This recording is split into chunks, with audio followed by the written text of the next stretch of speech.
your aptitude, your understanding about life, we can help you with everything.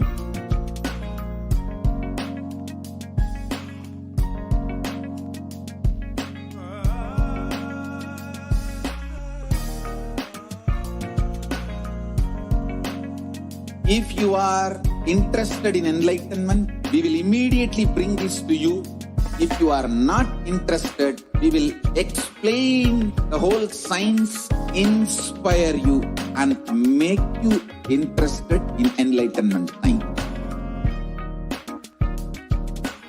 We need to cater this enlightenment science to the whole world wherever they are, because enlightenment is the birthright of all human beings. Kailasa is responsible to provide that to all human beings.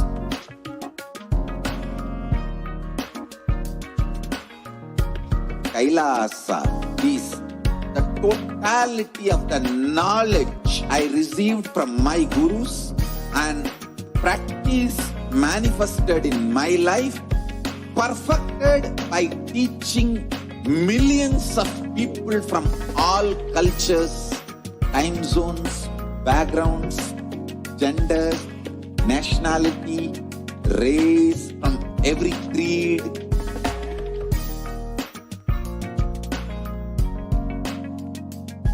So this absolutely perfected knowledge available to you, served to you in your home without even you moving out of your couch, free of cost.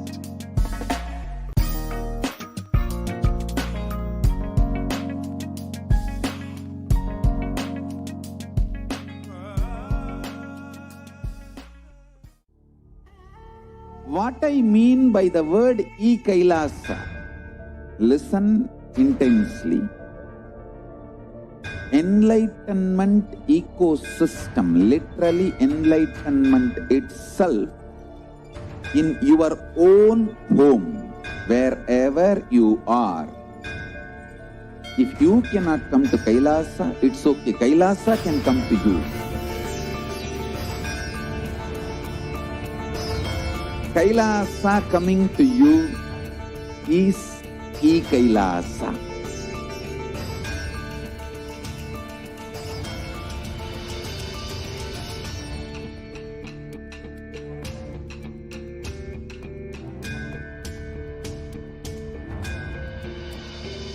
I will revive Hinduism. I am a Hindu revivalist, not by any revolution, but by evolution.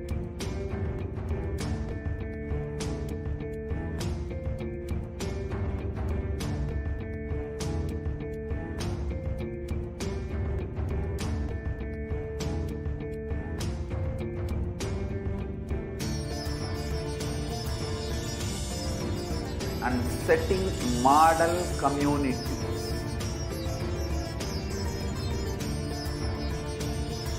Kailasas, enlightenment ecosystems, Sarvanyapitas all over.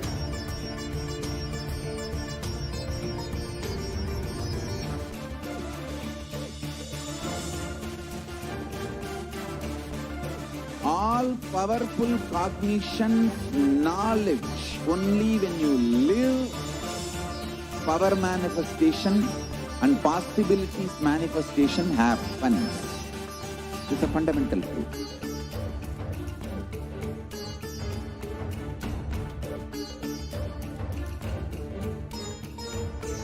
Hinduism cannot live exclusively as one sampradaya. No. All sampradayas of Hinduism is an ecosystem.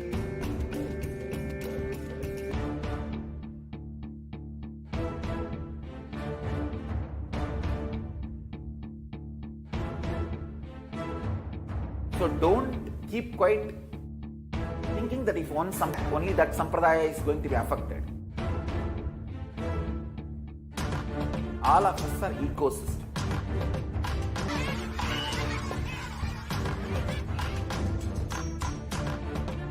I invite all of you to get involved and enjoy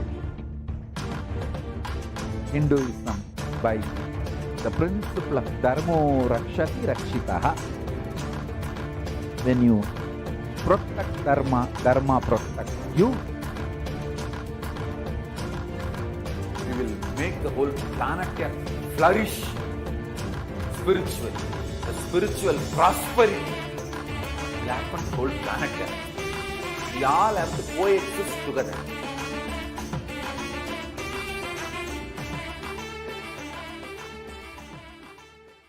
Just be alive for next 3 years. Don't die within next 3 years.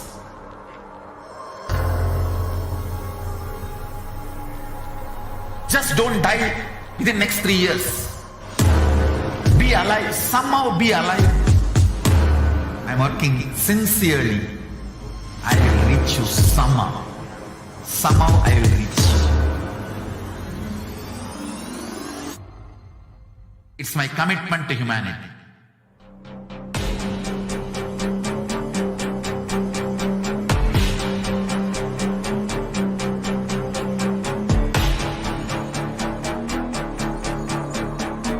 Just don't die within next 3 years. I will reach you wherever you are, whichever corner of the world you may be. I will reach you with enlightenment. You manifesting the space, state, powers, being Paramashivoham. It is possible, and it is possible for you.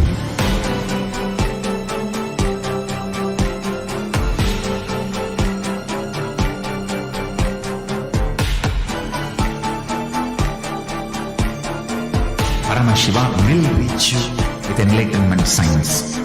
I know he is going to do the job. Just be alive for next 3 years. Nothing else.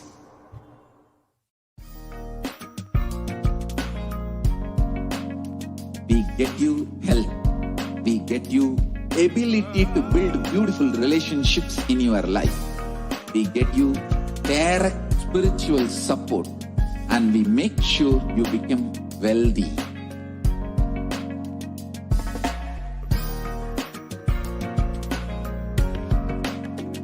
We won't stop giving you just good life. We will literally not stop till you live enlightened life. Manifesting the state of Paramashiva, space of Paramashiva, powers of Paramashiva, being of Paramashiva.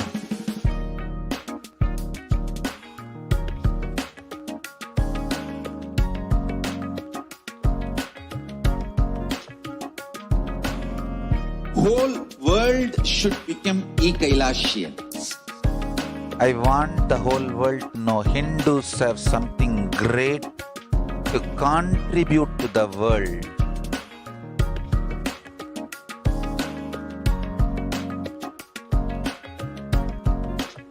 We have something great to contribute.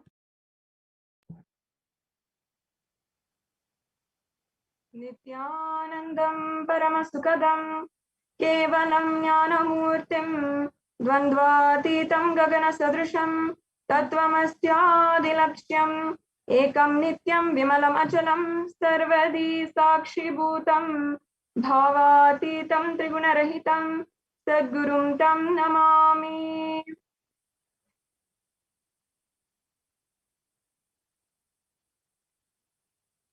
Nithyanandam, I offer my humble obeisance, my humble pranam at the divine lotus feet of the Supreme Pontiff of Hinduism, Jagadguru Mahasannidhanam, His Divine Holiness, Bhagavan Nithyananda Paramashivam.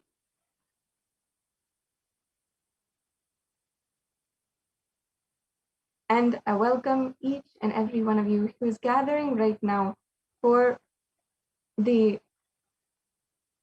Devi Parashakti program. I welcome each and every one of you who is joining us on Facebook, Instagram, Twitter, on all the various different social media platforms, and in the two-way video conferencing. And also I will welcome each and every one of the Kailashians who is joining us on the from the de facto spiritual embassies, all the Kailasas across the world, as well as all of the the Goshalas, the Devalayas, Annalayas, the Paramashiva Shakas, and all of the different temples in all the different places across the world. Now, today, we will be going into the Devi Parashakti Akashic reading program. And each and every one of you will experience the breakthrough that you've been waiting for lifetimes. Many of us are feeling stuck in an endless ocean of samsara, an endless ocean of suffering, perhaps stranded, even perhaps orphaned in this time. And each and every one of you might feel that there's no place for you to heal, recover, be guided, and there's no person who is being compassionate or anyone who is helping at this time.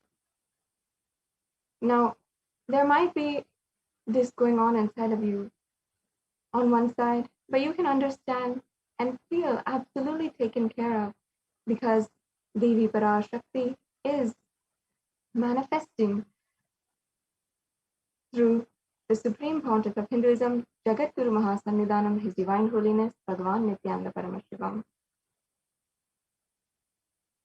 In just a few minutes, we'll be joined by the Nithyananda Gurukul Balasan, who will be sharing with us how exactly we can manifest our truest possibility, our most authentic possibility at this time. And you will be able to see the possibility that lies in store for you.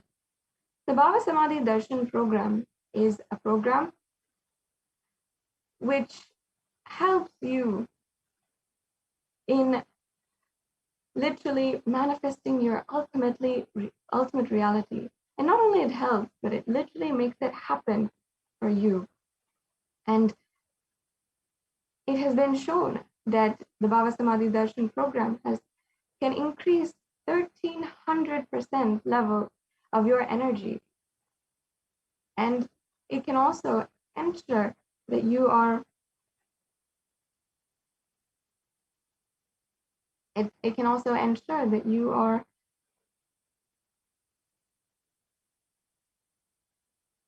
yes, and soon we'll be joined by the Nithyananda Gurukul Balasan, who will be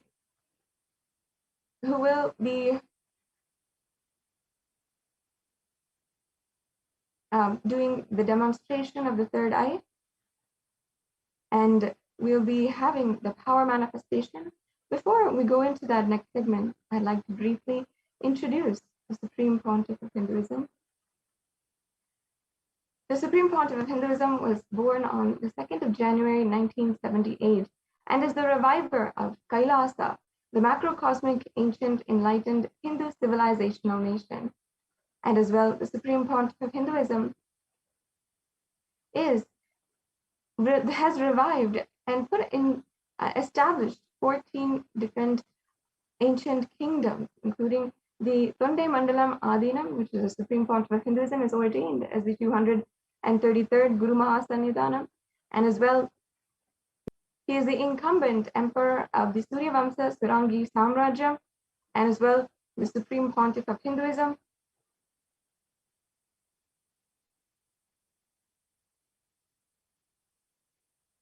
And as well, the Supreme Pontiff of Hinduism is the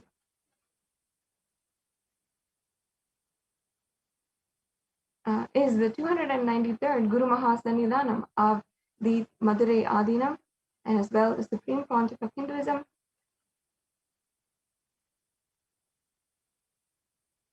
is as well the Mahamandaleshwar of the Mahanirvani Akada.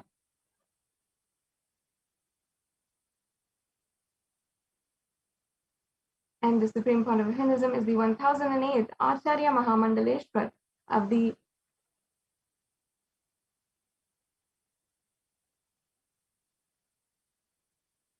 Atal Akada.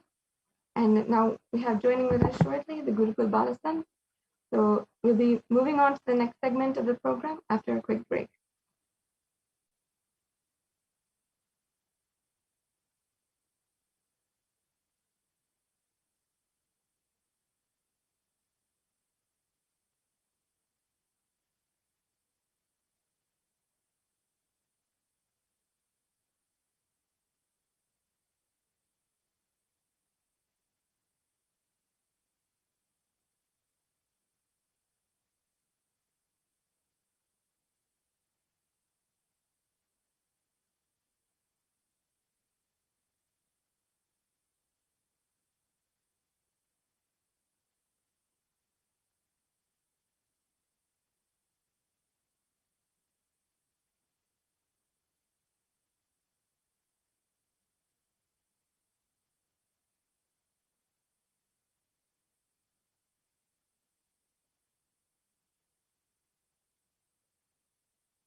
We get you health. We get you ability to build beautiful relationships in your life. We get you direct spiritual support, and we make sure you become wealthy.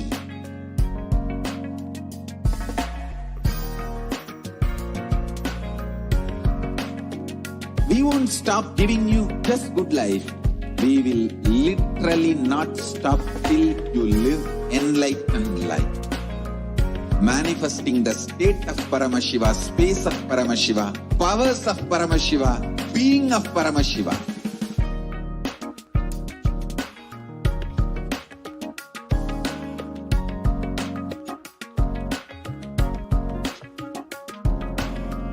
Whole world should become Ekailashians. I want the whole world to know Hindus have something great to contribute to the world.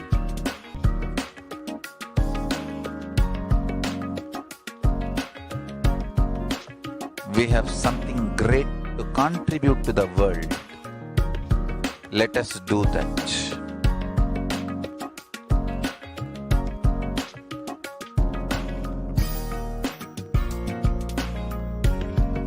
E-Kailasa is proper customized spiritual service helping you to identify your root patterns of suffering. We have perfected the science of helping every individual from every cultural, religious, nationality background.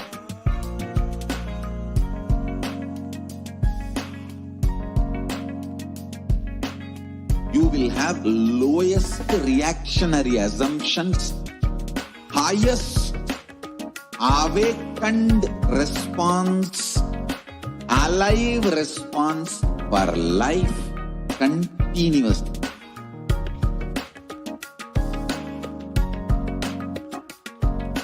E-Kailasa is enlightenment ecosystem, literally enlightenment itself in your own home, wherever you are. Proper customized spiritual service helping you to compete with your life negativity.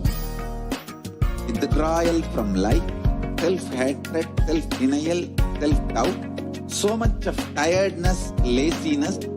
We can support you aligning your diet, your attitude, your aptitude, your understanding about life. We can help you with everything.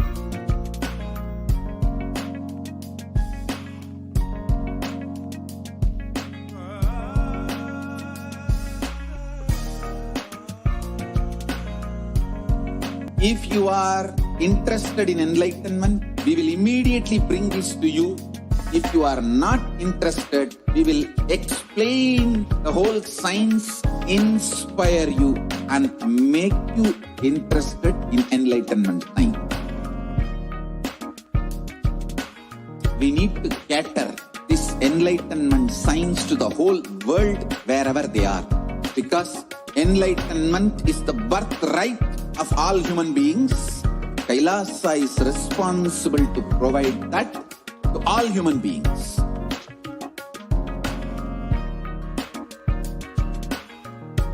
Kailasa is the totality of the knowledge I received from my gurus and practice manifested in my life, perfected by teaching millions of people from all cultures, time zones, backgrounds, genders, nationality, race, from every creed.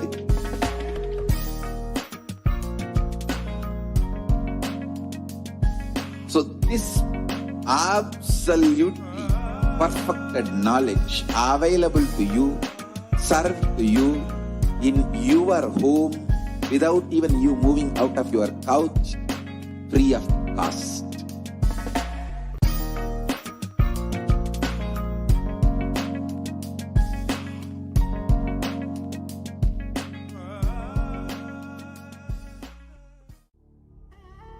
What I mean by the word E-Kailasa, listen intensely. Enlightenment ecosystem, literally enlightenment itself in your own home, wherever you are. If you cannot come to Kailasa, it's okay. Kailasa can come to you. Kailasa coming to you is E-Kailasa.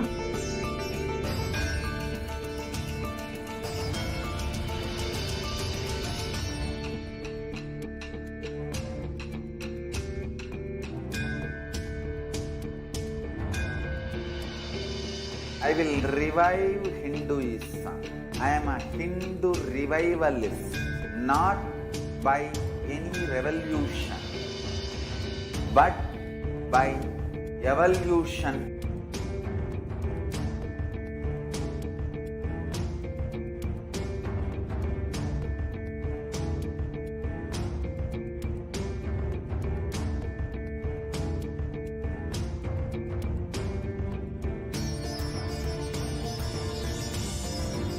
And setting model community.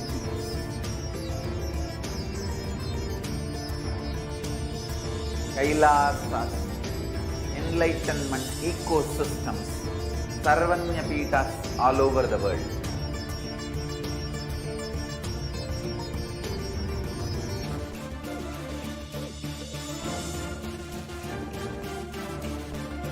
All powerful cognition, knowledge, only when you live, power manifestation and possibilities manifestation happens. It's a fundamental truth.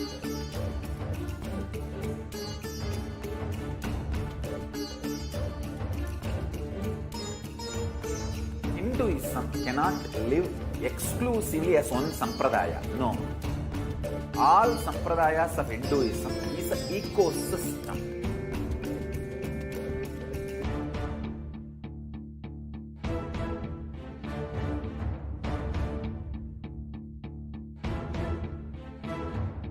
So don't keep quiet thinking that if one sampradaya is attacked, only that sampradaya is going to be affected. All of us are ecosystem.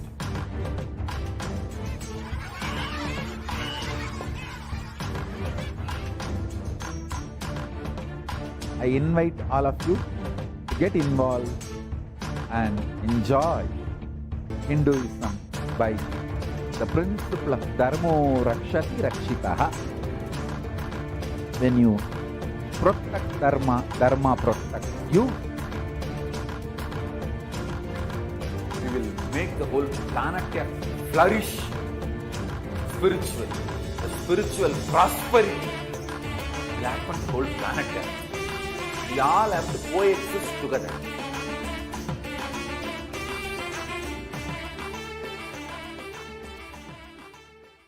Just be alive for next 3 years. Don't die within next 3 years.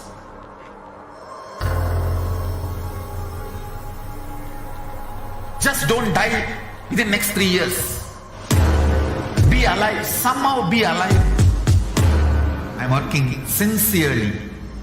I will reach you somehow. Somehow I will reach you. It's my commitment to humanity.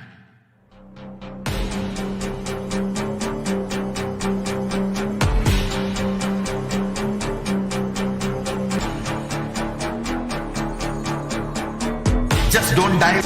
I will reach you wherever you are, whichever corner of the world you may be. I will reach you with enlightenment. You manifesting the space, state, powers, being Paramashivoham. It is possible, and it is possible for you.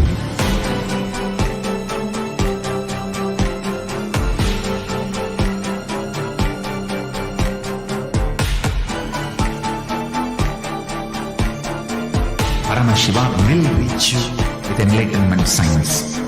I know he is going to do the job. Just be alive for next 3 years. Nothing else.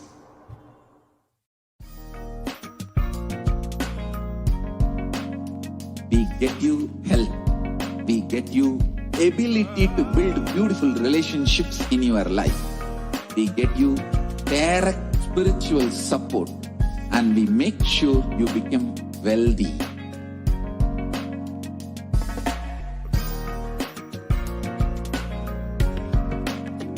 We won't stop giving you just good life.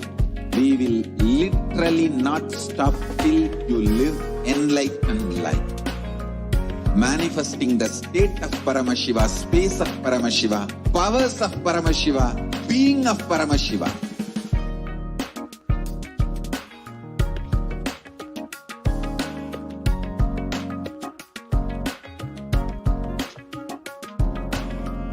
Whole world should become e-Kailashians. I want the whole world to know Hindus have something great to contribute to the world.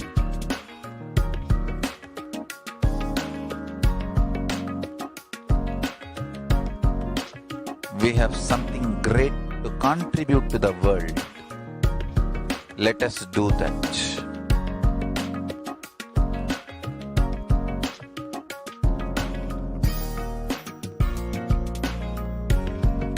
E-Kailasa is proper customized spiritual service helping you to identify your root patterns of suffering. We have means of helping every individual from every cultural, religious, nationality background.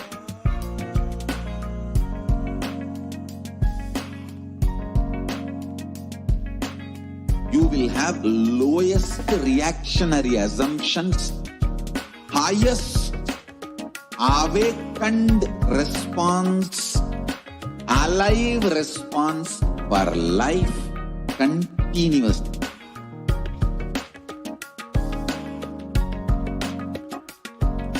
E-Kailasa is enlightenment ecosystem, literally enlightenment itself in your own home, wherever you are.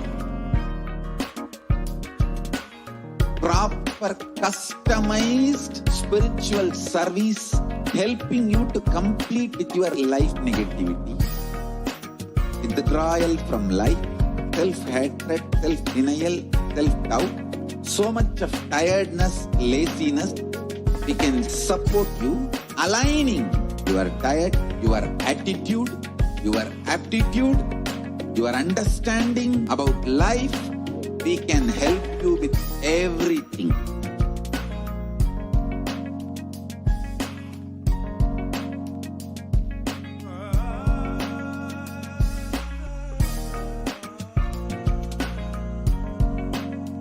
If you are interested in enlightenment, we will immediately bring this to you. If you are not interested, we will explain the whole science, inspire you and make you interested in enlightenment science. We need to cater this enlightenment science to the whole world wherever they are, because enlightenment is the birthright of all human beings. Kailasa is responsible to provide that to all human beings.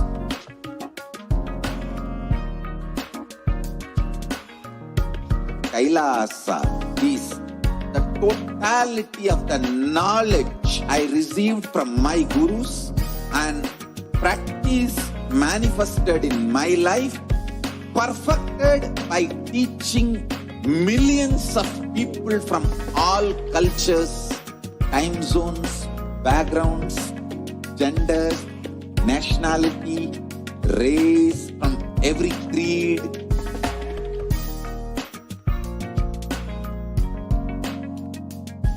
So this absolutely perfected knowledge serve to you in your home without even you moving out of your couch, free of cost.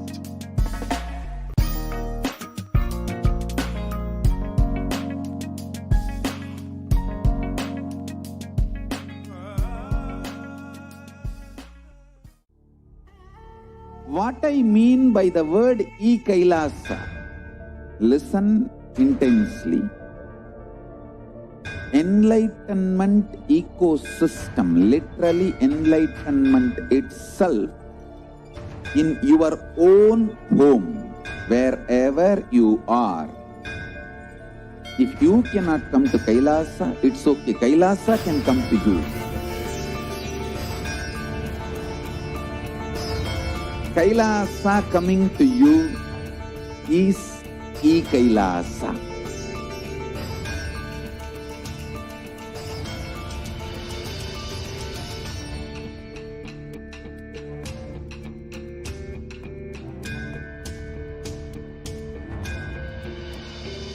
I will revive Hinduism. I am a Hindu revivalist, not by any revolution, but by evolution.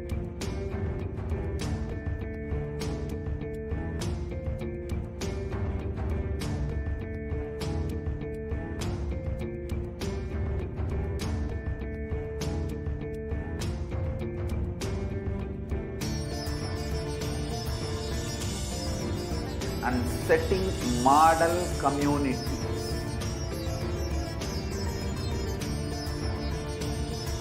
Kailasas, enlightenment ecosystems, Sarvanya Peethas all over the world.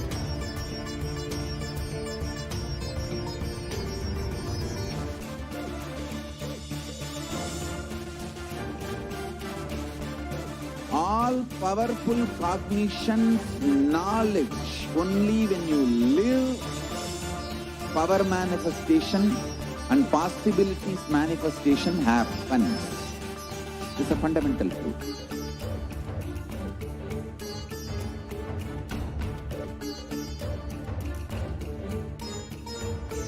Hinduism cannot live exclusively as one sampradaya. No. All sampradayas of Hinduism is an ecosystem.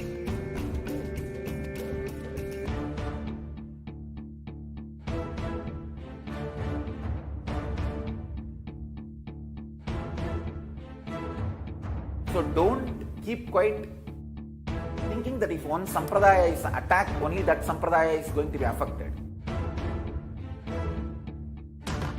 All of us are ecosystem.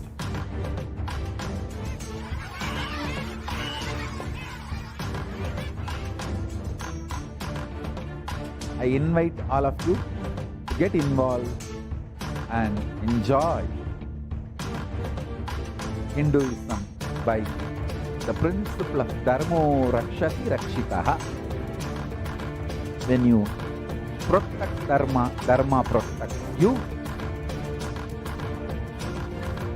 We will make the whole planet flourish spiritually. The spiritual prosperity will happen to the whole planet. We all have to coexist together.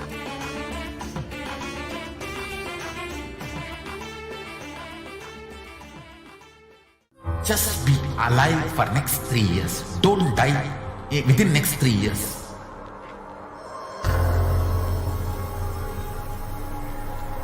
Just don't die within next 3 years. Nithyanandam, everyone. So now all of us got to know what is the science of our civilization, who is the supreme point of Hinduism, and what we are going to be receiving in today's program.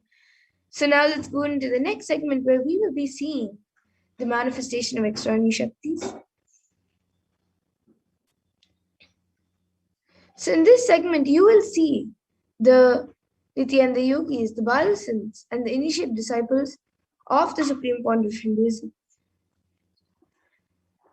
will be demonstrating the powers of third eye and sharing with all of us the experiences and results of the extraordinary manifestation awakened in us through the Diksha, the initiation. And in today's Bhava Samadhi, all of us will be receiving the initiations into the third eye awakening and various other powers of Supreme Point of Hinduism. We will be manifesting the following powers of third eye, which is seen with eyes blindfolded, and various other powers. And for those of you who might be wondering where the third eye is located and how it works, the third eye is a cosmic browsing center which is located in between the brows, and which upon initiation, one can effortlessly manifest powers and see through the third eye just as you would with your two eyes. And now let's understand what are Shaktis. What exactly are these Shaktis that we are speaking about and how they work? So in the Vedagas, the source scriptures of Hinduism, Paramashiva reveals in elaborate detail that every human being is hardwired to be able to manifest 463 plus extraordinary Shaktis, divine powers. And manifesting powers are described as a system, a method, and a science for human beings to explore the various possibilities and powers and have access to various states of consciousness. And these Shaktis manifest in fundamental cognition that you are a divine, not that you are a man and you need to reach the divine. And Shakti is expressed in the space of enlightenment as a side effect of human connection with the divine and high integrity with the Guru and are a source of enlightenment. Whereas Siddhis, which is a common term which many of you might have heard, used for extraordinary manifestation, are powers that manifest from tapasya penance for enlightenment and are on the path of enlightenment. And a few more differences are that Shaktis of Paramashiva manifest through ordinary human beings in an extraordinary way after the initiation of the avatar, and are permanent, whereas siddhis are not permanent and may divert you from enlightenment. And the source of all these Shaktis, Paramashiva, is the primordial divinity in Hinduism, the ultimate reality and cause, which is self-effulgent, Svayam-prakasha, all-pervading, unchanging beyond time, space, form, and causality. And as the fundamental base of Avyakta, the unmanifest, and Vyakta, the manifest existence, he performs the Panchakritya, or the 5 cosmic acts of Shrishti, creation, Sthiti, sovereign rulership, maintenance, Samhara, rejuvenation, Trubhava, promote delusion, and Anugraha, which is liberating grace for all living entities. And now the avatar of Paramashiva, the supreme point of Hinduism, Jagat Guru Mahasanidan and his divine holiness Bhagavan Nithyananda Paramashivam, as the 1000th incarnation and representative of Paramashiva and the reviver of Kailasa, the ancient enlightened Hindu civilization nation and the great cosmic bodies nation. He is reviving, the supreme point of Hinduism is reviving these yogic sciences and transmitting it to the world at a record-breaking pace which is never accomplished before. And the knowledge and this science of power manifestation, these Shaktis are passed down from one generation to the next through Diksha, the initiation by enlightened Gurus. And this in Sanskrit is called the Guru Parampara, the lineage of Gurus. And the supreme point of Hinduism, being recognized as an incarnation at a very young age, was trained and taught the knowledge repositories for billions to manifest the science of power manifestation from the disciplines of Vedanta, Tantra, Sri Vidya, Yoga and Yogic powers, Mantra Shastra, Siddha Vidya, science of Aushadha, Advaita, Bhakti Yoga, Paramashivoham, and Paramashivoham. And how do we awaken these divine Shaktis in us? How can we manifest them ourselves? Every ultimate truth, jnana, is mapped into your consciousness, prajna, and manifests as a possibility and power of every being, prajnana. And the science of power manifestation is authenticated through 4 aspects of evidences or pramanas.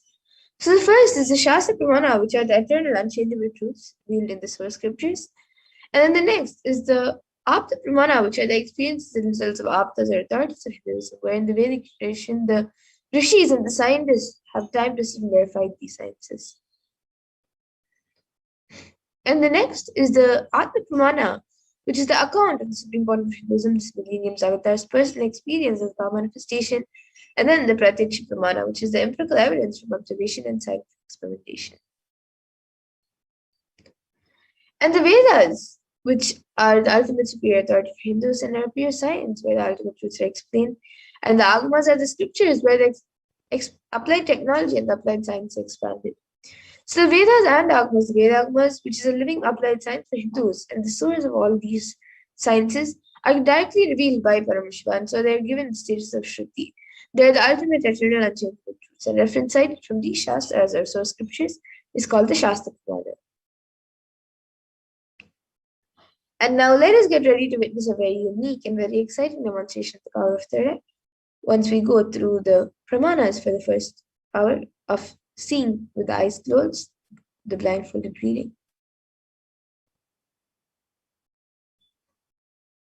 So the Shastra Pramana for this power comes from the Vijnana Bhairava Tantra. Kapalantar manonyasya tishtan milita lochanaha kramena manasodhadyat lakshaye lakshyamuttamam.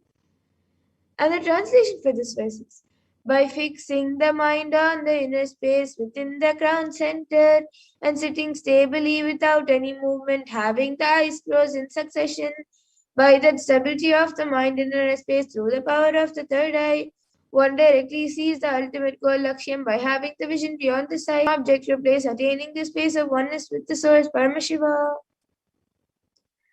And the next is the Apta Pramana where Krishna initiates. Natumam shakyase drashtu manenaiva svachakshusha divyam dadami te chakshuhu pashyam me yogam aishwaram.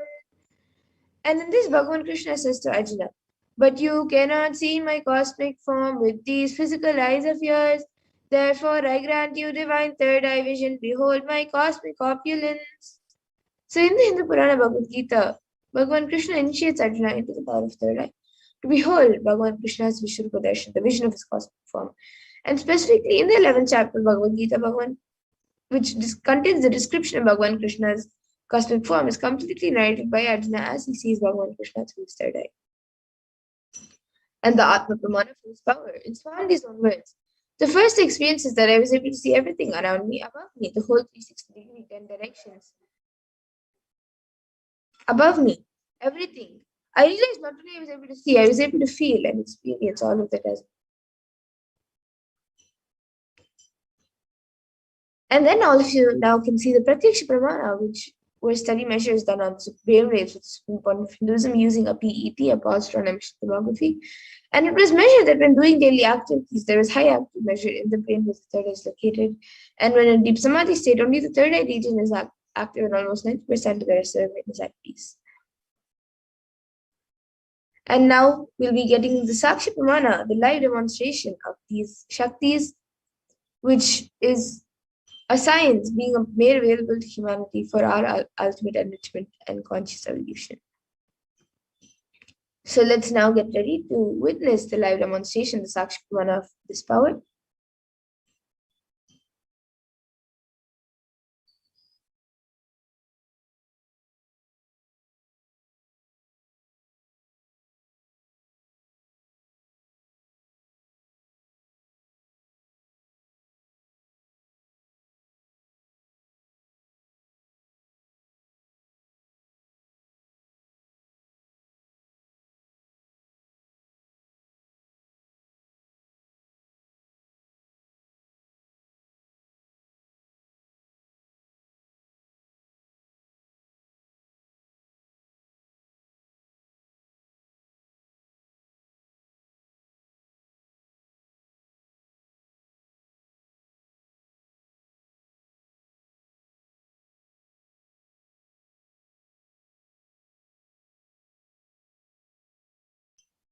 Yes, so now let's get into the demonstration of the power of third eye.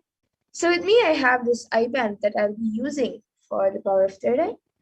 It is certified by ophthalmologists. This eye band is certified by ophthalmologists, and in front it is just a thick plastic sheet, and in the back it is thick black sponge, which will not allow any type of light to enter into the eyes.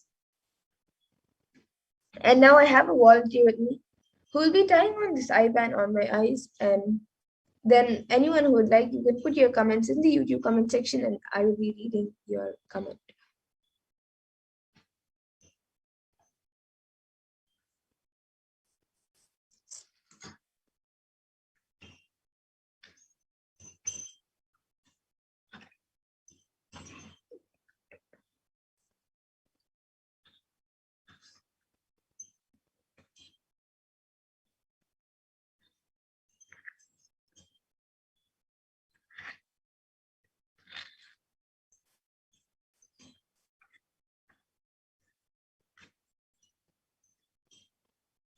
Yes, so now all of you can see the eye band has been put on. I'm turning to my right, left, up, and down. So all of you can see that the eye band has been put on.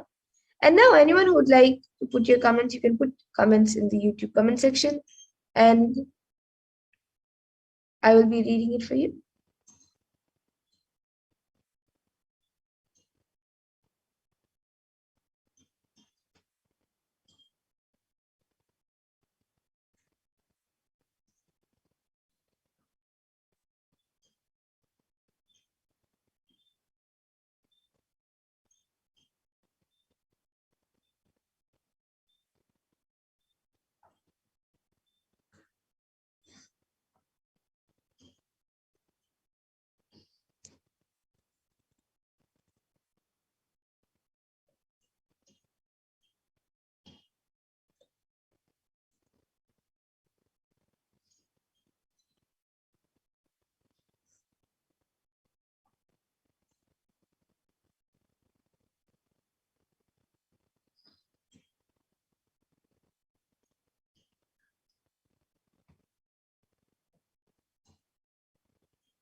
Yes, we're just lowering the comments.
Yes, so we have the last comment from Naveen S, who has put Nithyanandam, and then expressions of me. I am Mahajalandhar Sitananda, has put Nithyananda Mahamadura and Mamata. It's Nithyananda. Good to see you in the Parashakti Akashic meetings. And we hope you have a wonderful experience in this program. And now we have Poitra Vajda, who has put, please send me the healing one. Yesterday, in the interest of time, we will be moving on to the further segments after this bout. But with the grace and blessings of Swamiji, you will be healed, ma. And you can always come back at again at 2 a.m. IST for the demo, and we will be more than happy to do a body scan for you. And before that, we have Purushananda has put Krishna consciousness, and then Navinas has put a smiley emoji with heart eyes and an emoji of lips. Okay, so now with that, I request the volunteer to now remove the IBAN.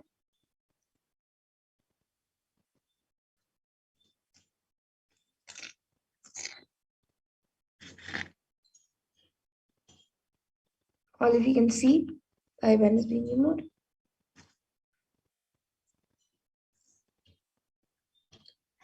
And nothing added, nothing removed from this IBAN, it's just as it was before we showed to you. And now with that, in the interest of time, we'll be moving on to the further segments of this program. And I thank all of you who have joined us for this power manifestation segment today. And if you would like a body scanning, again at 4 p.m. IST, so at 2 p.m. IST, we'll be having the power manifestation segments and many other segments. So you can all join us again, and we'll be more than happy to do a body scan for all of you. Yes. And now I request the NTB volunteer to please project the slides for the next segment.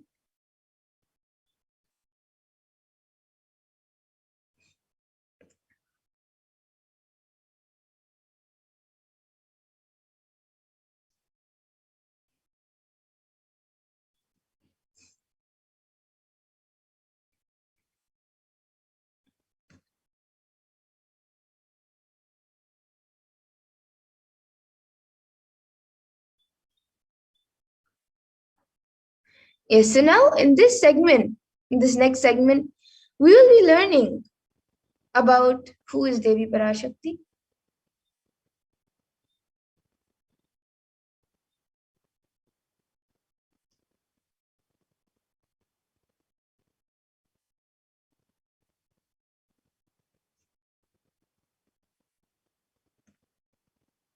So we'll be learning about the divine feminine consciousness and who is Devi Parashakti.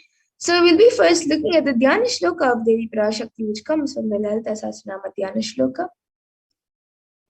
Sindhuraruna Vigraham Trinayana Manikya Mauli Spurate Tara Nayaka Shekharam Smitamukhim Mapina Vakshoruham Panibhyam Alipurna Ratna Chashakam Raktotpalam Bhibratim Saumyam Ratna Gadasta Rakta Charanam Dhyayet Paramambika. And the translation for this verse is, the Divine Mother is to be meditated upon as shining in the vermilion red body, with the triple eyes sporting a crown of rubies studded with the crescent moon, a face all smiles, a splendid bust, one hand holding a jewel cup brimming with mead, and the other twirling a red lotus.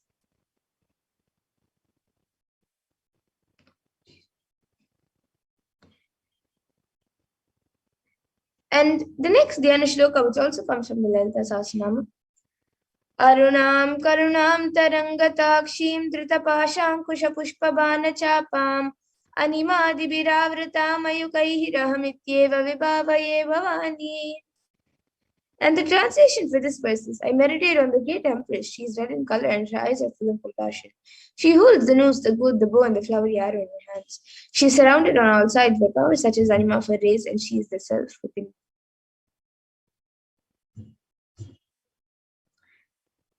And Devi Parashakti is the ultimate pure feminine consciousness. Parashakti is the cosmic mother. It is her cosmic womb from which billions and billions of universes come out and burn, and the source, where the Big Bang and black holes go on and on. Parashakti is the source Shakti, the source energy, source power, from which all of us came, in which all of us are in, and in which all of us are going to merge into. And out of her extreme love and compassion, Parashakti herself is manifesting through the embodied form as the Nijavatara of the Supreme Point of Hinduism, Asamidana, His Divine Holiness, Bhagavan Nithyananda Paramashivam, raising us, answering all of our questions, attending to our prayers, giving us boons, present and future, delivering profound spiritual truths, and ultimately giving us the experience of Paramashivoham itself.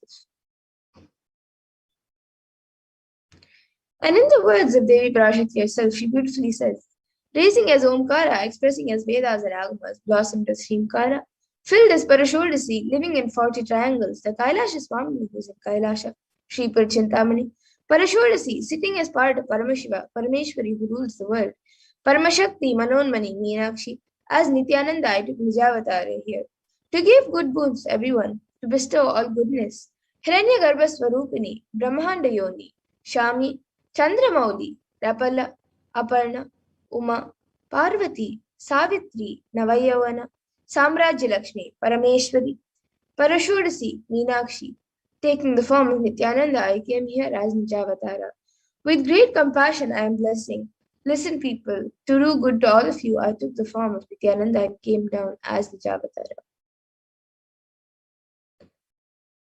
And again, beautifully, Parashakti says in her own words, raising in Omkara, blossoming as Shiva, Shiva, manifesting as source of existence, powers of existence, expression of existence, from the oneness of Om, blossoming into two as Prakriti and Purusha, blossoming as three Shaktis, Icha, Kriya, and Jnana, growing as 4 Vedas, expanding as 5 Panchabhutas, beyond 6 chakras, filled as Gotras of 7 Rishis, expanding as 8 directions, existing as 9 grahas, blossoming as 10 Indriyas, being as 11 Rudras, creating all the worlds, bringing life to tell and make truth blossom and to do good. Parashodasi, Meenakshi, in the form of Nithyananda, I came to bless every one of you. And now let's see how we can receive Devi Parashakti when she comes for the darshan. So literally you are seeing Paramashiva and Parashakti at that moment when she comes for the darshan. She is there on your screen. So always receive her very traditionally. You can keep 2 betel leaves, 1 banana, 1 betel nut, and a coin in front of the screen as you watch Devi Parashakti. And for those of you who don't know, actually in the Hindu tradition, a coin is considered the traditional dakshina. It can be the lowest value in India. It can even be just 1 paise. In the US, it can even be just a cent. Swamiji says, I'm not trying to monetize. Keep even 1 cent, it is okay. So for 100 days, if you have darshan, it will add up to $1. In India, even 1 paise is okay. And you can offer that to Devi Parashakti. And once the darshan is over, you can do namaskar and eat the banana, the betel leaf and the betel nut, taking it as prasadam immediately. And the coins that you collect, you can send it to the LA temple, to the Los Angeles temple for the further procedures. And some of you might be wondering, how does betel leaf and betel nut may benefit you? Whether it'll benefit you in your health or in your mental stability, how will it benefit you? So this betel leaf and betel nut may look too small, but in a few days you will see how much it adds to your sentiment that really Devi Parashakti is there, really she is there. And you will not take the Devi Darshan for granted. Rituals will break your monotonous unconscious mentality and lifestyle and remind you and raise you to powerful cognition. It will break your unconscious behavior. And now all of you can see how you can set up your tambulam, the 2 betel leaves, the 1 banana, the 1 betel nut, and the coin. You can set all of this up in a plate, as you can see in the image. These are the 4 basic items that are kept as part of the tambulam. But if you would like, you can also keep a few additional items, such as a coconut, some glass bangles, red bangles, some fresh flowers, and some turmeric. So these are the few additional items. But the four basic items that are kept as part of the tambulam is the betel leaf, the betel nut, the banana, and the coin. This in a plate, you can keep the betel nut on top of the betel leaf, keep the banana on the side, and the coin also right there in the middle or on the side.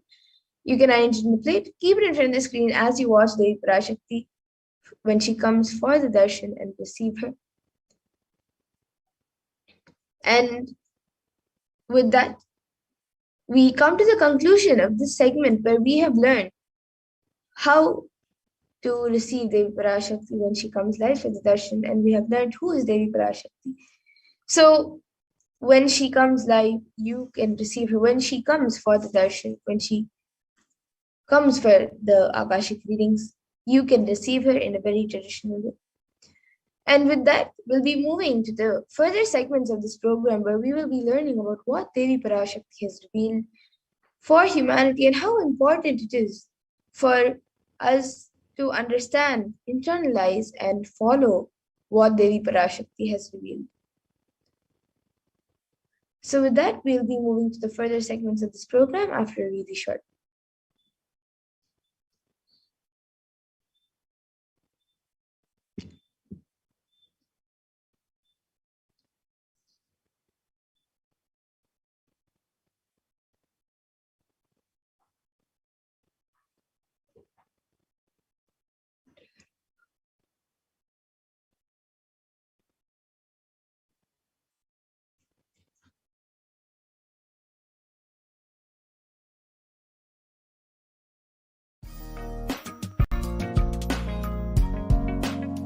We get you health.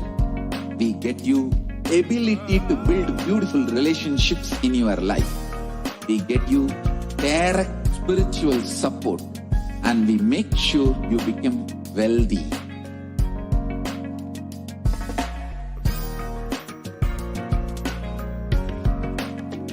We won't stop giving you just good life. We will literally not stop till you live enlightened life. Manifesting the state of Paramashiva, space of Paramashiva, powers of Paramashiva, being of Paramashiva.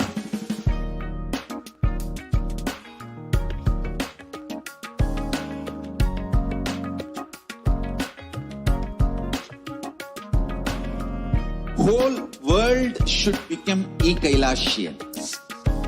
I want the whole world to know Hindus have something great to contribute to the world.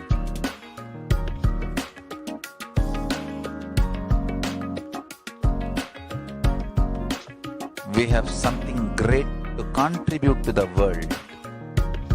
Let us do that.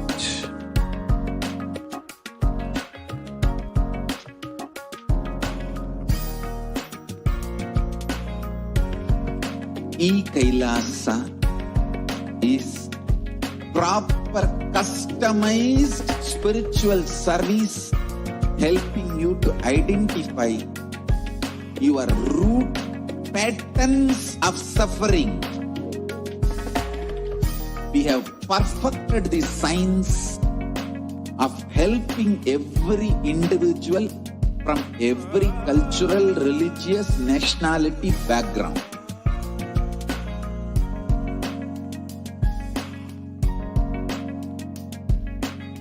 You will have lowest reactionary assumptions, highest awakened response, alive response for life continuously.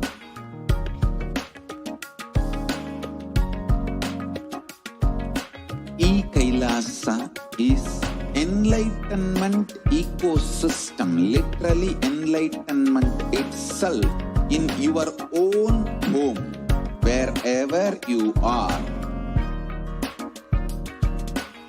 Proper customized spiritual service helping you to complete with your life negativity, withdrawal from life, self-hatred, self-denial, self-doubt, so much of tiredness, laziness. We can support you aligning your diet, your attitude, your aptitude, your understanding about life. We can help you with everything.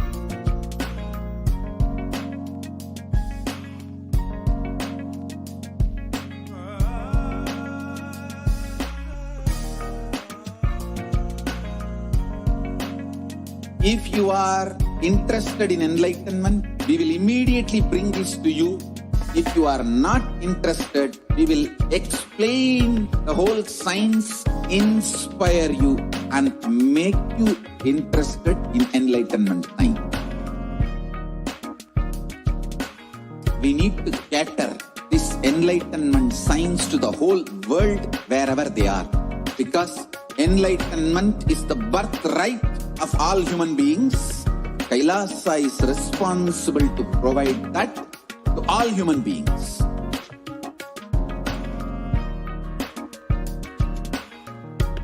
Kailasa is the knowledge I received from my gurus and manifested in my life, perfected by teaching millions of people from all cultures, time zones, backgrounds, genders, nationality, race, from every creed.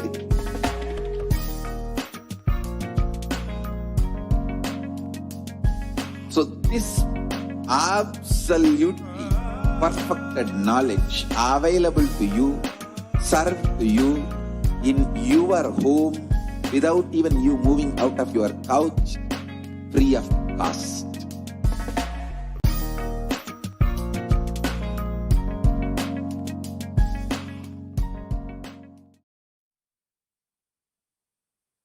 Nithyananda, welcome back to viewers. Now we will be entering into the next segment where we will learn some of the revelations made by Devi Parashakti over the last several months to help us through this pandemic, to guide us, to bless us. Continuously, Devi has been personally blessing each one of us. So let us understand some of the revelations made by Devi and how they have manifested in our reality today. So as we know, humanity is still undergoing the after effects of the cosmic scourge, the Pralaya. Thousands of deaths due to the global pandemic and emerging fungal epidemic, along with a record number of natural disasters, have taken a huge toll on humanity's collective psyche, leading to an increase in malnutrition and several health issues.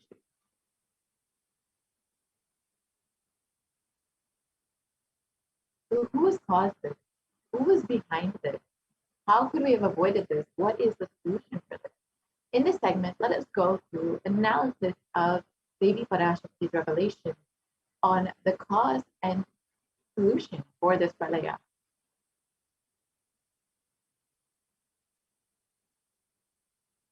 So as we all know, the world has been suffering under this pandemic with over 4 million deaths due to COVID-19 and over 175 million people infected and suffering with the disease. And the worst affected countries being US, India, and Brazil.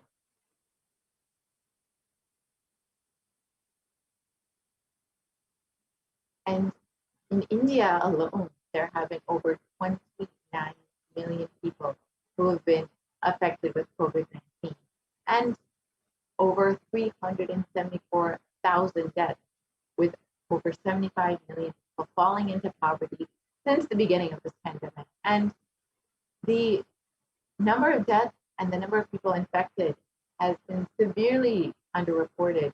It is estimated to be much, much higher than what the media has reported. So the number of deaths could be much higher than the amount of suffering that India has undergone due to this pandemic could be much, much more than what we know.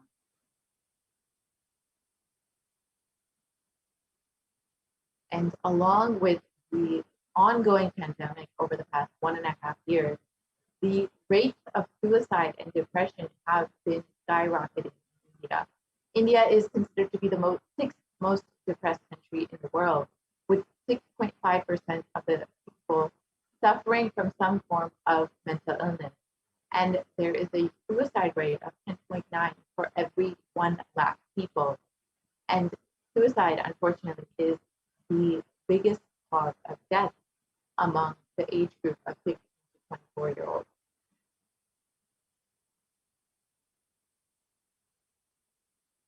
And along with this ongoing pandemic. India is also suffering with ongoing natural disasters. Devastated the state a few months ago, and now the floods in Maharashtra have been deeply affecting the country, the state, just a couple of weeks back. And along with this, India is gearing up for this third wave that it is already approaching.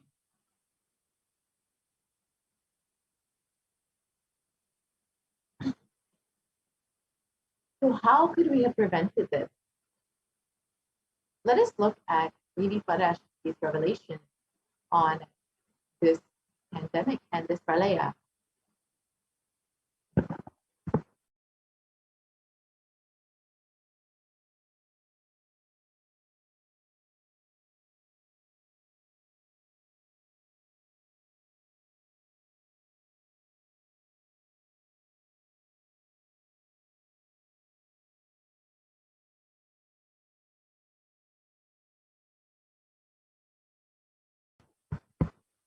Sorry, Ma, I don't think the audio is shared.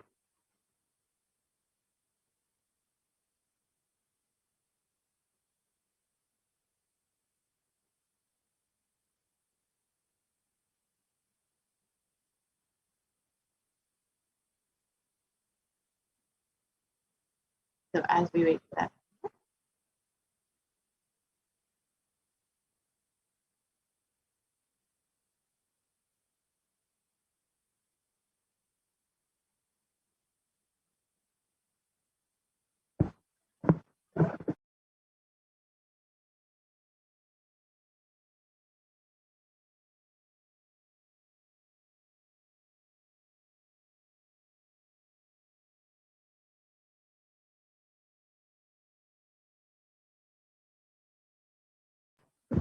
Sorry, Ma, I don't think the audio has been shared. If we could just share the audio on Zoom. So as we wait for that video, let us look at exactly what Devi has revealed about this pandemic. She has been continuously guiding us, warning us, telling us to protect ourselves during this pandemic, during this pralaya, because it is not going to end, unfortunately, anytime soon. Devi has already told us that this pralaya, this pandemic, will continue on for several more months to years. The revelation by Parashakti himself.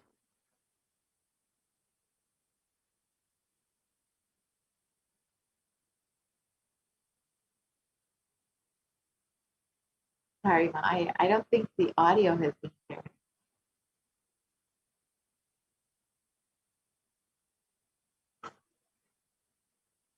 Sorry.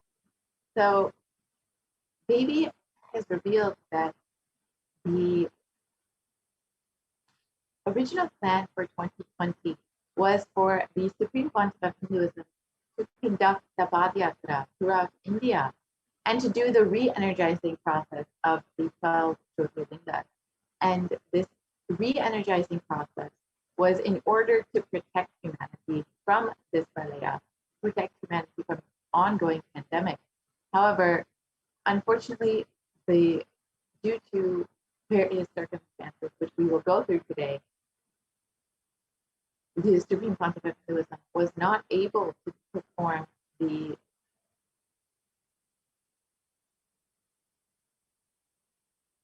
So unfortunately, I think we are having a technical glitch. So let us just go through the translation of Devi Parashakti's revelation. So we can just read the translation of Devi.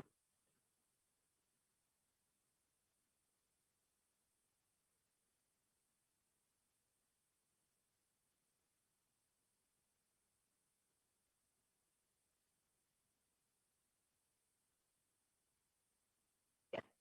So Devi revealed, for this huge Kirmi Bhojanam hell not to come to India in 2020 itself, I had planned to do the Padayatra throughout India and the 12 Jyotirlingas through my son Swamiji. They chased the captain out of the country.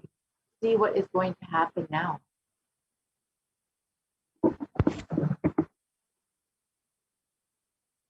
let us go back to 2017 when the Supreme Council of Hinduism revealed the vision for the Padayatra.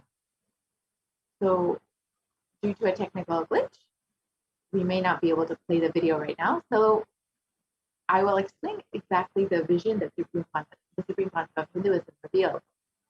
The vision for the Padayatra was to conduct a Padayatra with 10,000 power manifestors, walking from Kanyakumari to Kashmir, literally enriching every single person along the way. The Supreme Council of Hinduism was ready to go on ground in order to meet people where they are, in order to let them see the avatar where they are, to bless them, to give them solutions to every problem they may be facing, whether it is a physical problem, a mental problem, a psychological problem. This Supreme Council of Hinduism was ready to attend to people in any way they needed. This literally would be a huge movement across the country and would be like the spread of Buddhism once again.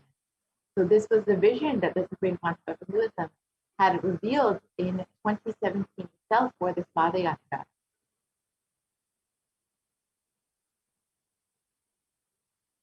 And from the age of 10, the Supreme Council of Hinduism has been enriching people and preparing them for this Padayatra to save them from this pralaya.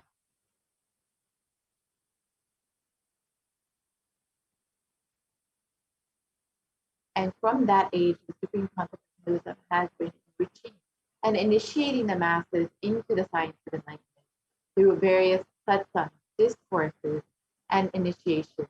And in the next several photos, which we will just go through quickly, we will see some of the programs that the Supreme Council of Hinduism has been conducting over the last 27 years, how the Supreme Council of Hinduism has been tirelessly working to enrich people, continuously blessing people into the science of enlightenment, preparing people for all of the superconscious breakthrough that was going to happen and the pralaya that was to come.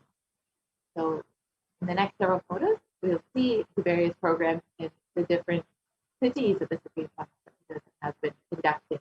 Here in Vellore, Tamil Nadu in 2005, in Rasipuram, Tamil Nadu in 2005, in 2005, in Salem, Tamil Nadu in the Nithyananda Paramashivam program,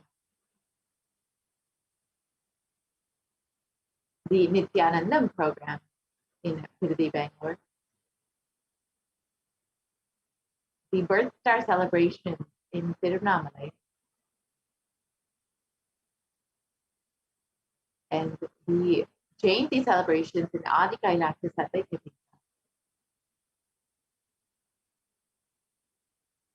The Jayanti celebrations in Tiruvannamalai, the Nithyananda Paramashivam program in Chennai. And in all of these photos, you can not only see the large number of people in attendance, the Adi Kailasha Sarvatya during the Guru Purnima celebration, but you can also see the people from various backgrounds, various ages, various cultures who are in attendance during these programs, the Bhakti Spurana program, whether no matter their age, no matter their background, no matter their religion, so many people were blessed into this science of enlightenment. The Dhyana Spurana program were enriched by the Supreme Council of Hinduism. The Little Anandas program, which was specifically geared towards the youth. The Saptayaga, which was conducted in Salem in 2006. This was a series of homas, which we will see in the next photos, conducted by the Supreme Council of Hinduism, where the Supreme Council of Hinduism not only conducted the homa itself, but guided 1,008 other participants into the homa as well. This was a huge happening and has brought so much of good and blessings to the planet Earth. You can see the Supreme Council blessing people the Nithyananda program in Adi Kailasha Sadvaita Pita, the Nithyananda program again in Salem,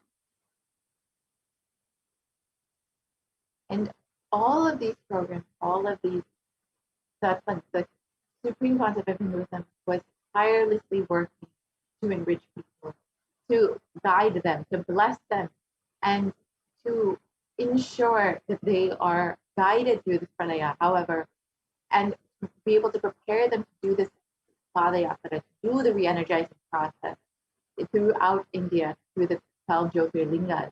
Elements have made it nearly impossible for the Supreme Concept of Hinduism to do the re-energizing process by driving him out of India.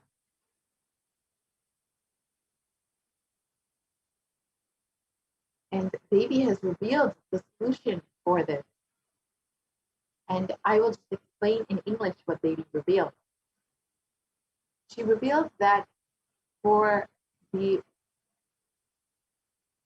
pralaya to end in India, the Supreme Concept of Hinduism must be received in India with great reverence and respect as the Supreme Concept of Hinduism, recognized for his contributions to humanity, and be allowed to conduct the Padayatra, the original Padayatra that was planned in 2020, throughout the 12 Jyotirlingas, and do the re-energizing process. Only then will this pralaya end in India.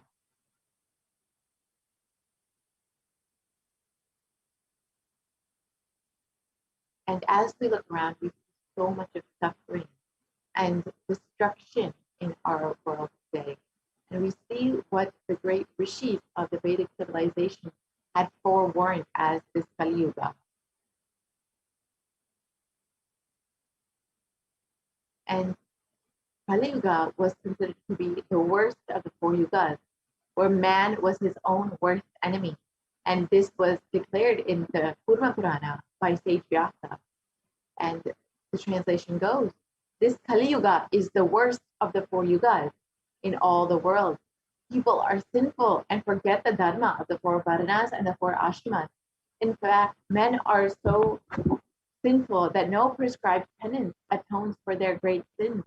The only city which is free from such sins is the great sacred city of Varanasi, the Mahapuri. And the Kurma Purana continues on that the Lord Rudra, Paramashiva himself, is the avatar for the Kali Yuga. And the translation goes, Brahma is the presiding divinity or Devata for the first cycle of time, the Krita Yuga. The Treta Yuga, the second cycle of time, it is Bhagavan Ravi, in which appeared Sri Rama. In the Dvapara Yuga, the third cycle of time, the presiding divinity is Vishnu. And in Kali Yuga, the fourth cycle of time, the current age, the presiding divinity, the avatar is Rudra, Lord Maheshwara, Mahasadashiva himself. And out of his deepest compassion to protect humanity, Paramashiva himself descended into the human form in the Nijavatara of the Supreme Concept of Hinduism, Jagat Guru Mahasanidanam, His Divine Holiness, Bhagavan Nithyananda Paramashivam, on the 2nd of January, 1978. And if the Supreme Concept of Hinduism had waited one more year, if Paramashiva himself had waited one more year, 1979 would have been too late for humanity.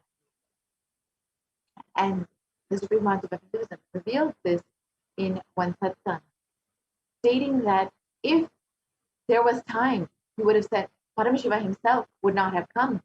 Paramashiva would have sent a representative, but there was no time.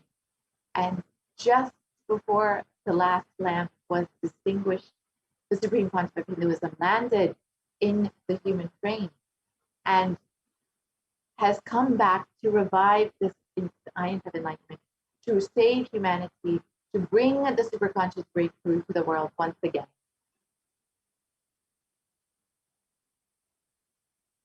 And the avatar's advent onto planet Earth was to protect the world from this great cosmic deluge, to bring the new age, the Satya Yuga.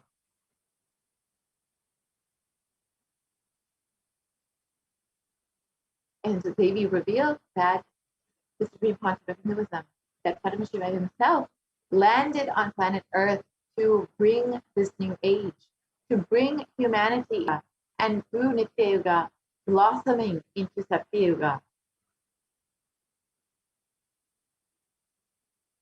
Let us listen to the translation of Devi Parashakti's revelation.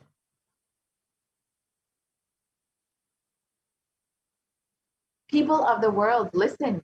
Kali Yuga has matured, and over time, it has come for Satya Yuga to happen. So this great pralaya has come. Do not worry, people. In the form of Nithyananda, I myself have come. I will make Nitya Yuga. Nitya Yuga will blossom as Satya Yuga. Be blissful. For this huge Hell Kidney Bhojanam not to come to India, 2020 I had planned to do the Padayatra throughout India in the 12 Jyotirlingas to my son Swamiji.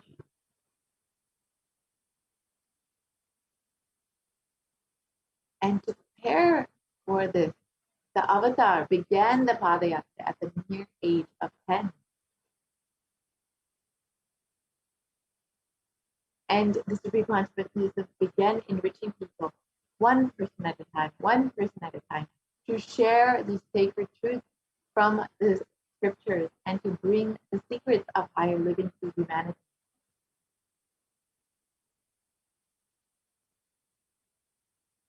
And even at the young age of 14, the classmates of the Supreme Pontiff of Hinduism recall the yatra where the Supreme Pontiff of Hinduism led them from Gudiyatam, Tamil Nadu to Tiruvannamalai, the birthplace of the Supreme Pontiff of Hinduism, and an enormous spiritual pilgrimage center.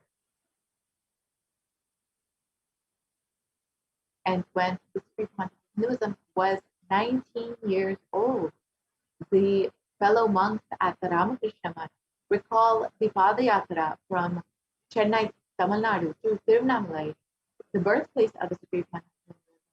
And the Supreme Pontiff of Hinduism led them on this unforgettable pilgrimage trip experience.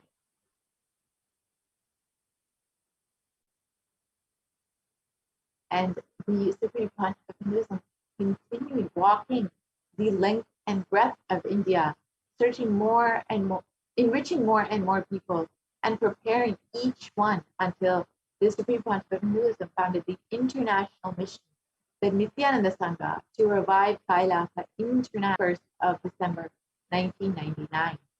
And here you can see the photo of the first Kailasa Enlightenment ecosystem established in Tiruchengodu, Tamil Nadu. And this was done on the 14th of April, 2001.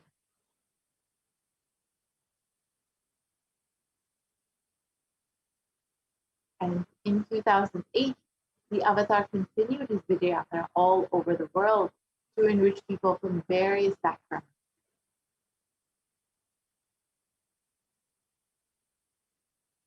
And the Supreme Pontiff of Hinduism's intensity and dedication for the people has blessed and enriched thousands who don't even understand English, and each one was so deeply moved by the Supreme Pontiff of Hinduism's presence and deeply resonated with the Supreme Pontiff of Hinduism's teaching. And in 2004, the Avatar led his disciples on the first Himalayan Yatra, visiting temples, delivering satsangs, and initiating them into the super conscious breakthrough.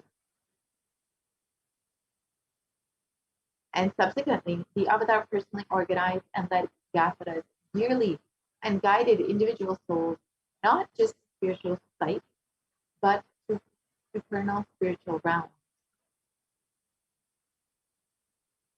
And the Padayatras were taken to the next level with the 40 Khan Padayatra, where crores participated and were impacted by the Nithyanandeshwara and Nithyanandeshwari deities who traveled from city to city, continuously blessing people.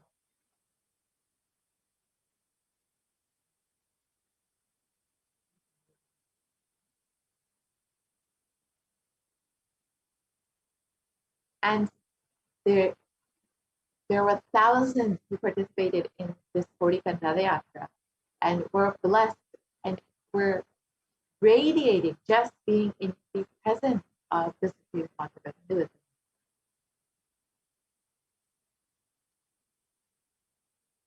And the Kodikanda Yatra culminated in the inauguration of the Garbha Mandir, the Sanctum Sanctorum of the Nithyananda Paramashivam, Nithyananda Parashakti, and the Swayambhulinga at the Adi Kailasa Sarvajñapita in South India.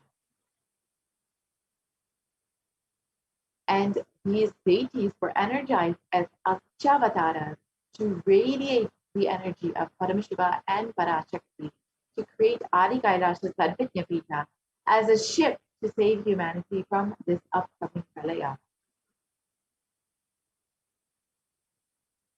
And the Supreme Pontiff of Hinduism, innumerable years in India as safe havens to protect people during this pralaya.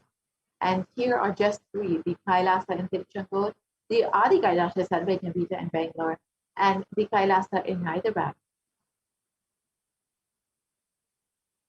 And in 2008, the Avatar created and energized the Nithyananda Vajrasarovar, the Ananda Lingam, which would protect anyone who bathed in its waters from the deadly COVID-19 disease.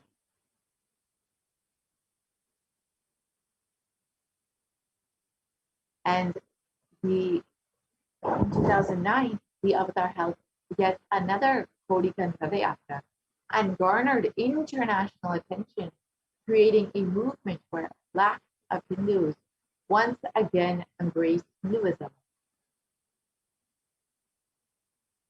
And wherever the Avatar's feet have graced the planet Earth, there the seeds of superconsciousness have been sown.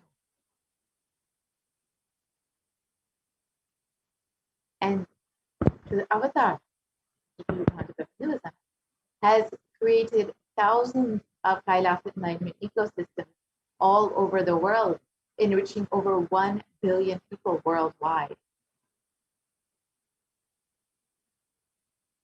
And just a few of the Kailasa enlightenment ecosystems we will be seeing in the next several photos. The Kailasa and Erode, which was the Adi Nithyananda Pita established by the Supreme Concept of Hinduism. We will just quickly run through the photos of the Sarvajñapitas established by the Supreme Concept of Hinduism. The Adi Kailasa Sarvajñapita in Bangalore, the Kailasa in Tirunamalai, the Kailasa in Columbus, Ohio, the Kailasa in Los Angeles, the Kailasa in San Jose, the Kailasa in Seattle, the Kailasa in Houston, Texas, the Kailasa in North Carolina, Charlotte, the Kailasa in New York, the Kailasa in Washington, D.C., the Kailasa in Toronto, the Kailasa in Oklahoma City, the Kailasa in Phoenix, Arizona, the Louis, Missouri, the Kailasa in Oman, the Kailasa in Dubai, the Kailasa in London, UK, the Kailasa in Scotland, UK, the Kailasa in Netherlands, the Kailasa in Slovakia, the Kailasa in Belgium, the Kailasa in Luxembourg, the Kailasa in Austria, the Kailasa in Germany, the Kailasa in Italy, the Kailasa in France, the Kailasa in Switzerland, the Kailasa in Mauritius, the Kailasa in South Africa, the Kailasa in Salem, which was established in 2006 personally by the Supreme Council of Hinduism, the Kailasa in Salem again, the Kailasa in Hosur, the Kailasa in Patnam, the Kailasa in Varanasi, the Kailasa in Rajapalayam, the Kailasa in Hyderabad, the Kailasa in Kerala, the Kailasa in Gujarat, with the Yogi Nithyananda Paramashivam, the Kailasa in Tiruvanmiyur, the Kailasa in Alankulam, the Kailasa in Tambaram, Chennai, the Kailasa in Avadi, Chennai, and more photos of Kailasa in Chennai, and the Kailasa in Melbourne, Australia, the Kailasa in New Zealand,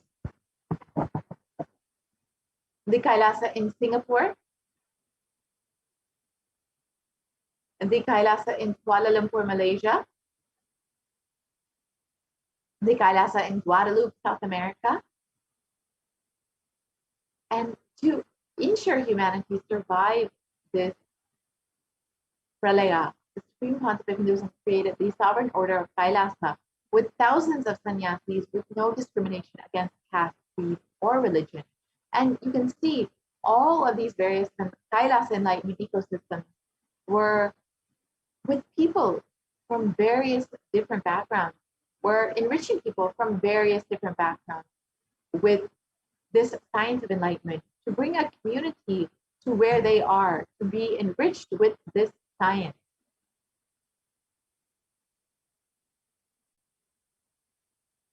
And the Supreme Council of Hinduism initiated thousands into Nithyananda spiritual healing, and they are still actively healing millions all over the world. And there have been over 2,500 satsang centers, padaka mandirs, and home temples that operate as de facto spiritual embassies of Kailasa.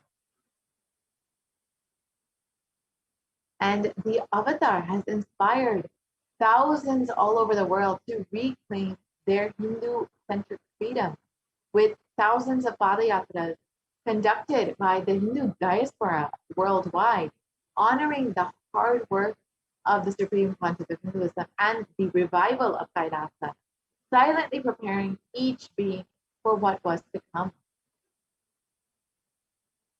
And in 2017, devotees in Malaysia planned a padayatra and executed it successfully, with thousands participating and the dying Hindu population in Malaysia being reinvigorated once again. And for every major festival from all over the world, padayatras have been conducted out of sincere devotion and love for the avatar by devotees. And the Supreme Council of Hinduism has contributed tirelessly to humanity over the last 26 plus years, and has provided over 1 billion free nutritious meals to people all over the world. Over 1 billion people have been enriched and enriched by the Supreme Council of Hinduism, and a diverse population has been enriched in 347 cities in 196 countries across 6 continents. And the world's largest Hindu university, the Nithyananda Hindu University, has been established in US, Canada, UK, Slovakia, Switzerland, and France. And the world's greatest digital Hindu nation is Kailasa, with over 1 billion views. And you can connect with us on various platforms. including Twitter, Facebook, YouTube, Instagram, WhatsApp, and many more. And there are various websites you can visit, including .org, Nithyananda.org, NithyanandaHinduUniversity.org, Kailasa TV, Nithyananda TV, and many more. And if you would like to connect with us on your phone, you can download the Enlightenment app, which was exclusively established for the sake of enriching people. And you can continuously stay connected, continuously be enriched with the teachings and blessings of the Supreme Concept of Hinduism.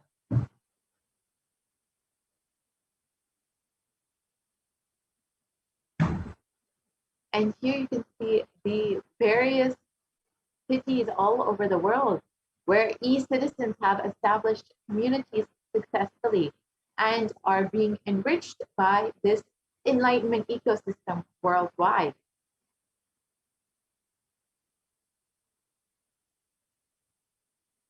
And the Supreme Concept of Hinduism has various global initiatives that include holistic health, education, and the development of human potential. And the Supreme Concept of Hinduism has been continuously sharing the practical application of Hinduism, Sanatana Hindu Dharma, and its science of enlightenment, through which the world has had various breakthroughs.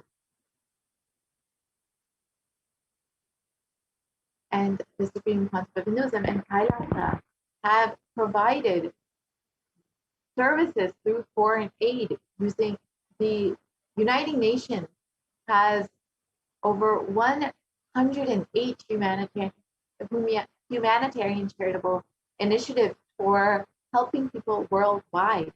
And it is spearheaded by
We get you health.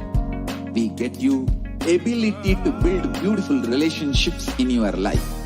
We get you direct spiritual support, and we make sure you become wealthy.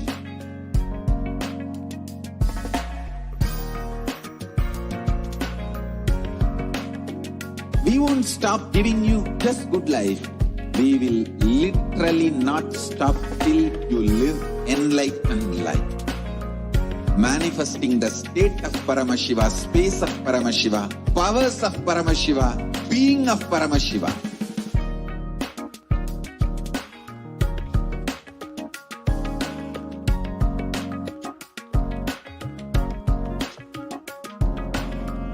Whole world should become Ekailashians. I want the whole world to know Hindus have something great to contribute to the world.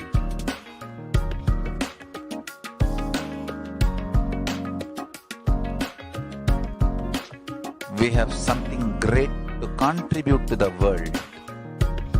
Let us do that.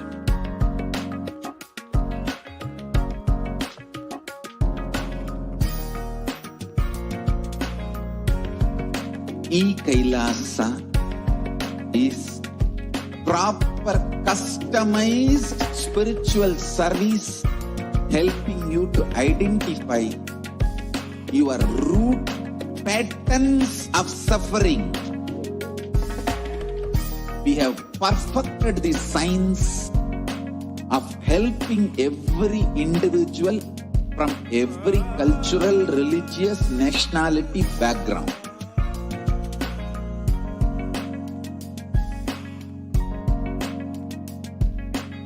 You will have lowest reactionary assumptions, highest awakened response, alive response for life continuously.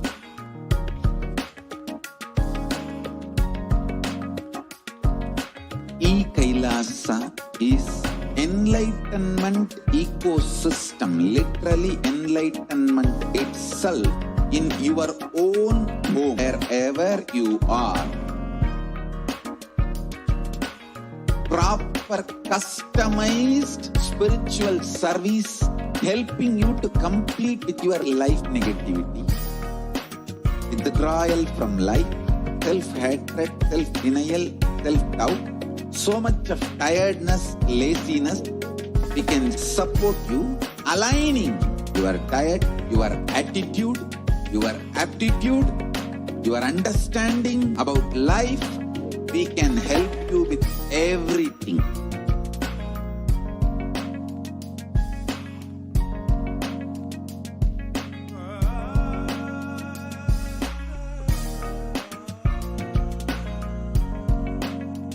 If you are interested in enlightenment, we will immediately bring this to you.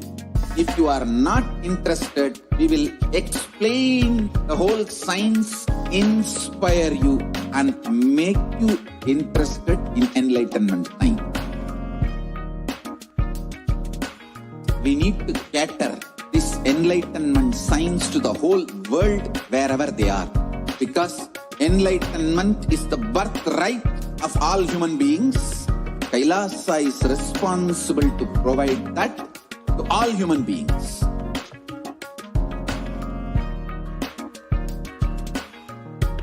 Kailasa is the totality I received from my gurus and practice manifested in my life, perfected by teaching millions of people from all cultures, time zones, backgrounds, genders, nationality, race, from every creed.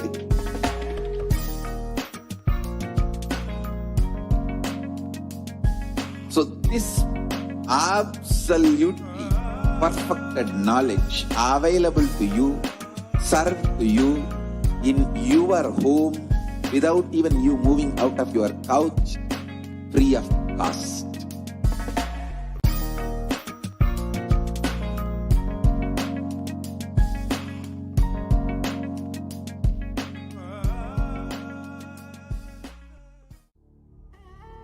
What I mean by the word e-Kailasa, listen intensely. Enlightenment ecosystem, literally enlightenment itself, in your own home, wherever you are. If you cannot come to Kailasa, it's okay. Kailasa can come to you. Kailasa coming to you is e-Kailasa.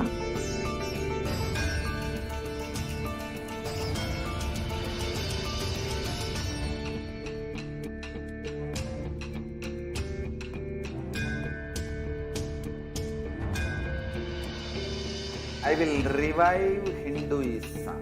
I am a Hindu revivalist, not by any revolution, but by evolution.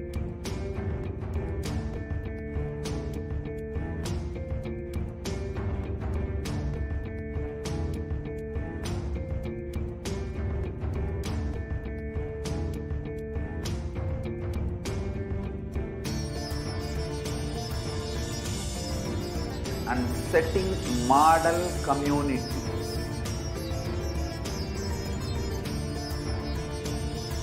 Kailasas, enlightenment ecosystems, Sarvanya Pitas all over the world.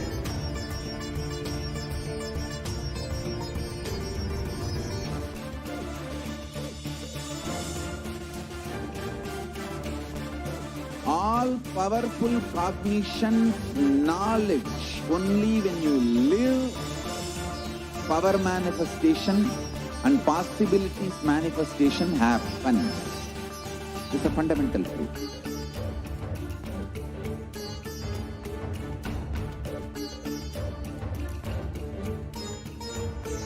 Hinduism cannot live exclusively as one sampradaya. No. All sampradayas of Hinduism is an ecosystem.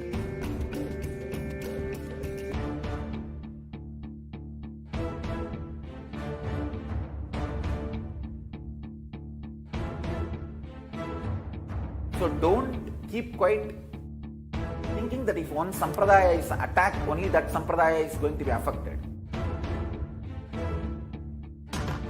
All of us are ecosystem.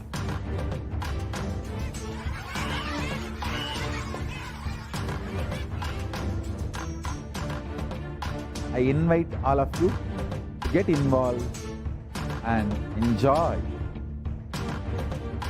Hinduism by the principle of Dharmo Rakshati Rakshitaha. When you protect Dharma, Dharma protects you. We will make the whole planet flourish spiritually. The spiritual prosperity will happen to the whole planet. We all have to coexist together.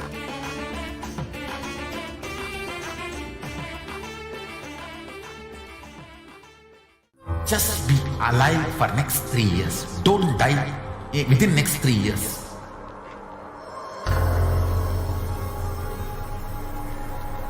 Just don't die within next 3 years. Be alive. Somehow be alive. I'm working sincerely. I will reach you somehow. Somehow I will reach you. It's my commitment to humanity.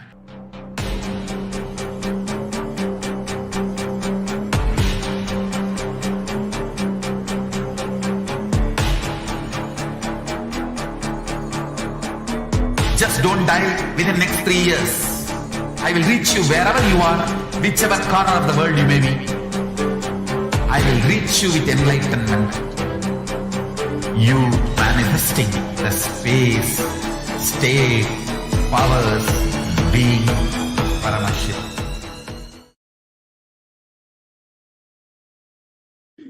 Nithyananda. Welcome back, dear viewers. Sorry for a technical glitch.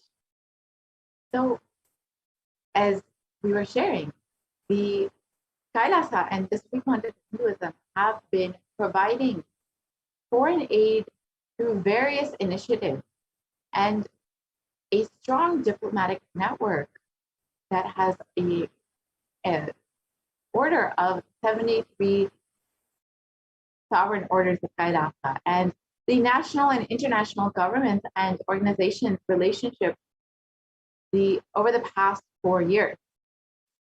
The next slide, please.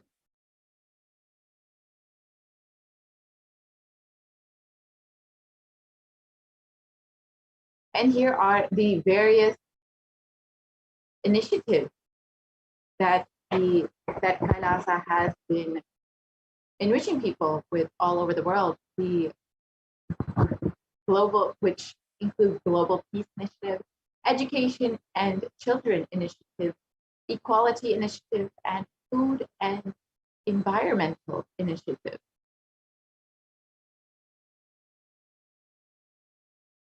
And the Kailasa has been providing free education in over 150 countries. And Nithyananda Hindu University is the world's largest Hindu university with extended campuses in 150 countries. And we offer free education to 20 million children and youth world over. And we have 1,000 or 7,000 plus courses. And Kailasa has served over 1 billion plus free meals and continues to serve free meals all over the world today. With the vision of No Hungry Home, this initiative has multiple services, including Annadan, organic agriculture, and many more. And we have offered over 1 billion free meals all over the world.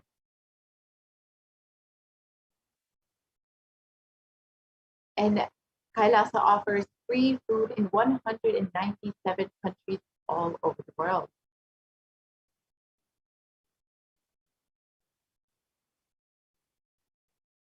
And Kailasa has made available free medical services to millions of people all over the world.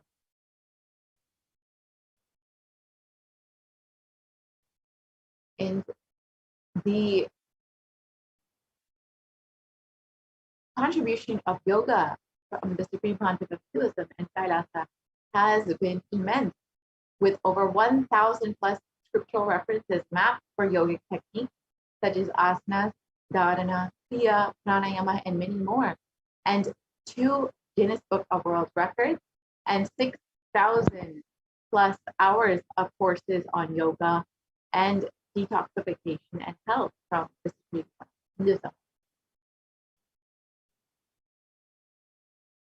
And the Kailasa Sacred Arts Sacred Arts University has produced more than 4,000 Hindu deities, which are now consecrated and worshipped in 600 plus locations across the globe. And this includes over 3,270 deities made of stone, 400 made of the Panchaloka, the 5 metals, and 100 have been made of marble, 15 traditional wooden chariots, and 1,000 plus Hindu vessels, puja items, have been used for this enlightenment ecosystem. And the world's largest Hindu library has over 1 million plus palm leaf scriptures and has collected, preserved, and made them available freely to the world. Kailasa Hindu Library has developed the world's first exclusive Hindu library management system based on the ancient Vedic scripture classification tree, and the world's largest Hindu digital library with over 1 million plus digitized palm leaf scriptures, and the world's largest collection of Kashmiri Shaivism scriptures. With the Supreme Pontiff of Hinduism sincere hard work and devotion over the past 26 years, millions of people have been inspired, one person at a time, and have been prepared to stand together to protect humanity. The Supreme Pontiff of Hinduism announced the plan to traverse once again on foot from Kanyakumari to Kashmir and to re-energize the Jyotirlingas to protect India from 2018 to begin the re-energizing process of the 12 Jyotirlingas. The avatar began visiting temples in earnest to start an intense spiritual process. While the avatar was working hard to protect India from the great destruction, the anti-Hindu militant forces tried their best to halt the avatar's mission since the beginning, since the year 2001 itself. After years of pouring energy into the making of the only ship that could save humanity, the captain himself was driven out of the ship.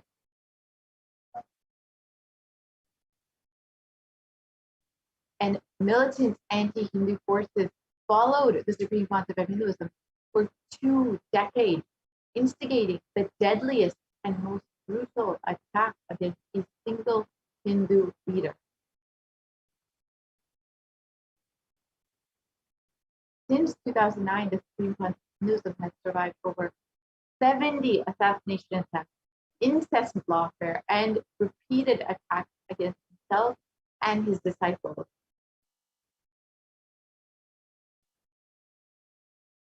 With the media entirely owned by the anti-Hindu nexus, there was never a chance for the truth to come out.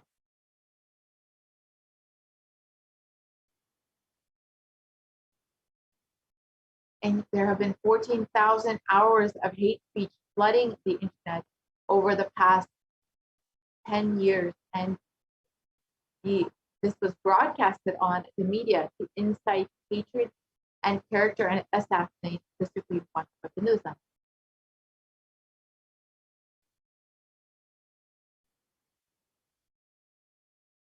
And the fabricated false cases were filed against the Supreme Pontiff of Hinduism to meekly justify the illegal arrest and to execute the state-sponsored plan to eliminate the Supreme Pontiff of Hinduism. In 2018, the avatar was forced to leave India after a nearly fatal assassination attempt.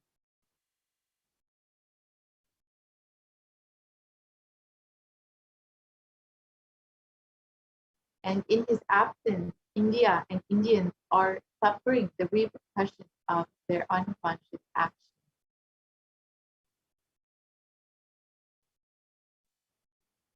In the Puranic age, the whole kingdom of Ayodhya suffered with economic meltdown, death of cattle and crops, and the inconsolable depression when Lord Rama left for the 14-year exile. And in the same way, the economy began falling 2 months after the avatar left India.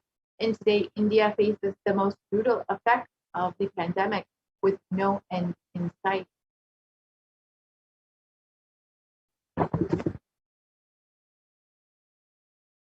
And in spite of being driven out of the country, the Supreme Pontiff of Hinduism continues to be the last hope for humanity and India. The Supreme Pontiff of Hinduism has opened up all the Kailasas in India for the sake of quarantine, for multi-layer quarantine, and to protect India and Indians during this pandemic. If you would like to avail the benefits of this multi-layer quarantine, you can sign up at kailasa.org/kailasacare. Again, the Supreme Pontiff of Hinduism has been continuously trying to protect humanity over the past 26 years and still continues despite the incessant attacks against his life. And if you recognize benefits and the warnings that the Supreme Pontiff of Hinduism has been giving, you can avail the opportunity to sign up for the multi-layer quarantine in one of the Kailasas India. Again, you can sign up at kailasa.org/kailasacare. With this, we will be concluding this segment and moving into the next segment, after a very short break.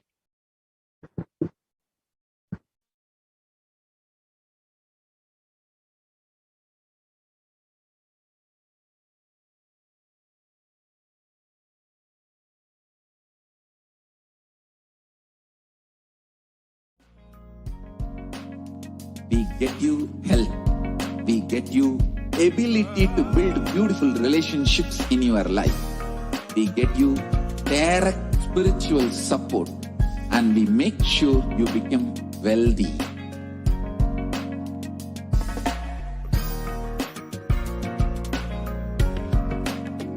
We won't stop giving you just good life. We will literally not stop till you live enlightened life. Manifesting the state of Paramashiva, space of Paramashiva, powers of Paramashiva, being of Paramashiva.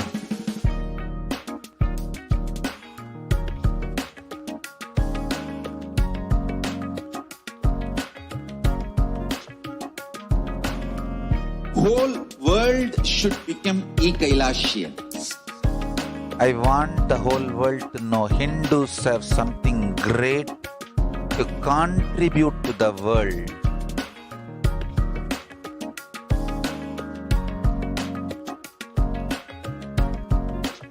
We have something great to contribute to the world. Let us do that.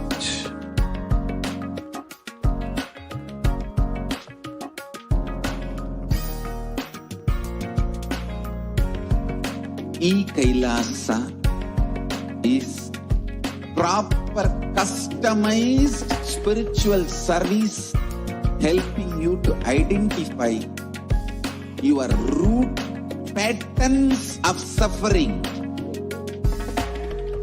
We have perfected the science of helping every individual from every cultural, religious, nationality background.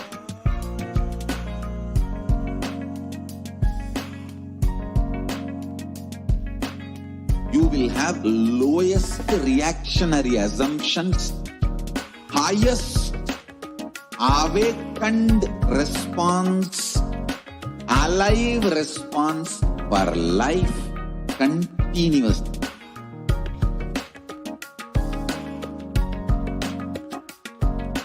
E-Kailasa is enlightenment ecosystem, literally enlightenment itself in your own home, wherever you are. Proper customized spiritual service helping you to complete with your life negativity. Withdrawal from life, self-hatred, self-denial, self-doubt, so much of tiredness, laziness. We can support you aligning your diet, your attitude, your aptitude, your understanding about life. We can help you with everything.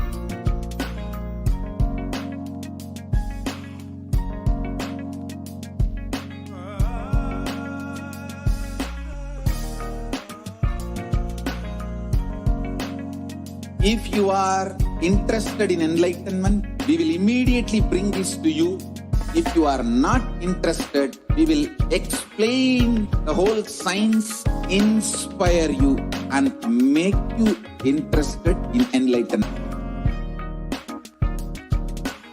We need to cater this enlightenment science to the whole world wherever they are. Because enlightenment is the birthright of all human beings.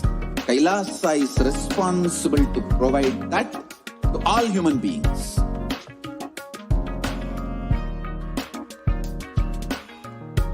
Kailasa is the totality of the knowledge I received from my gurus and practice manifested in my life, perfected by teaching millions of people from all cultures, time zones, backgrounds, genders, nationality, race, from every creed.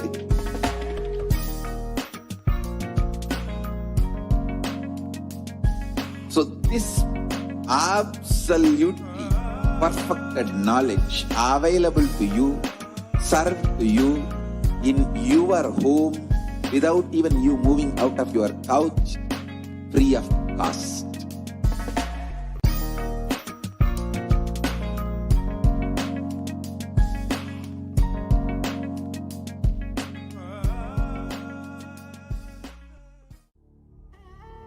What I mean by the word e-Kailasa, listen intensely. Enlightenment ecosystem, literally enlightenment itself, in your own home, wherever you are. If you cannot come to Kailasa, it's okay. Kailasa can come to you. Kailasa coming to you is e-Kailasa.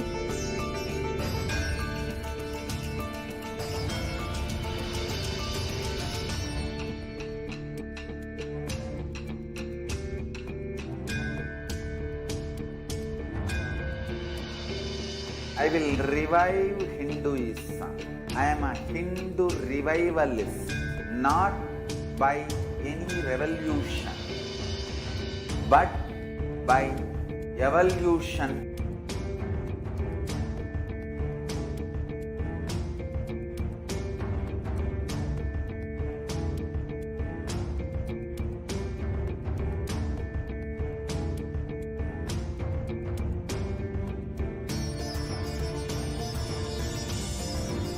And setting model community.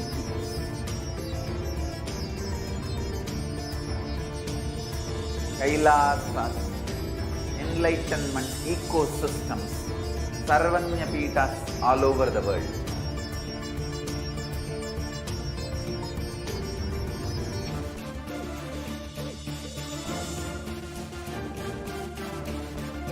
All powerful cognition, knowledge, only when you live, power manifestation and possibilities manifestation happens. It's a fundamental truth.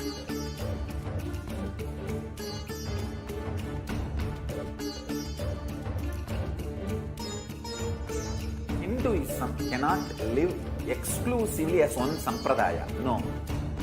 All sampradayas of Hinduism is an ecosystem.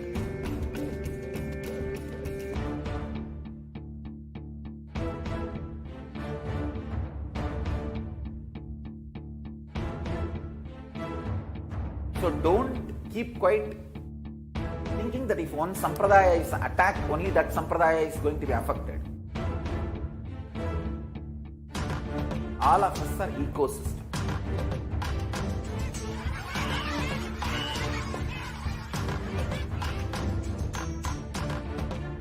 I invite all of you to get involved and enjoy Hinduism by the principle of Dharmo Rakshati Rakshitaha.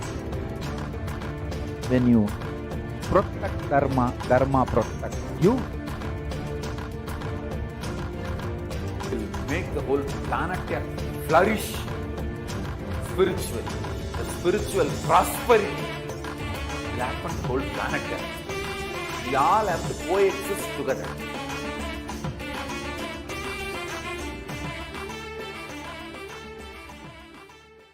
Just be alive for next 3 years. Don't die within next 3 years.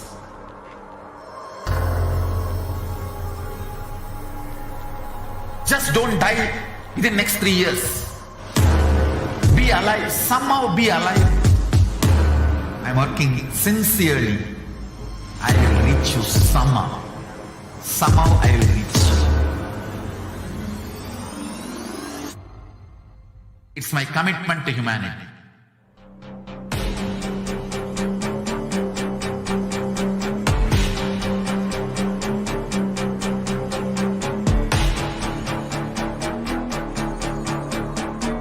Just don't die within next 3 years.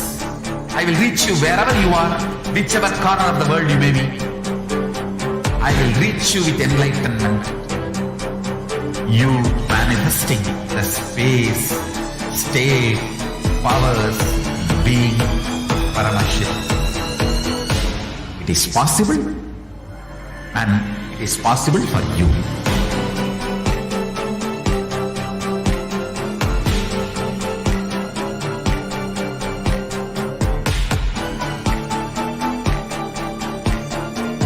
Paramashiva will reach you with enlightenment science. I know he is going to do the job. Just be alive for next 3 years. Nothing else.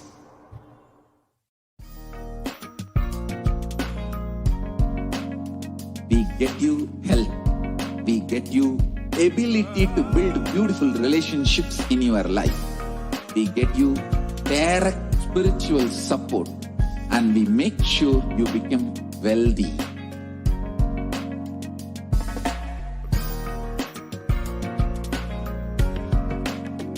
We won't stop giving you just good life.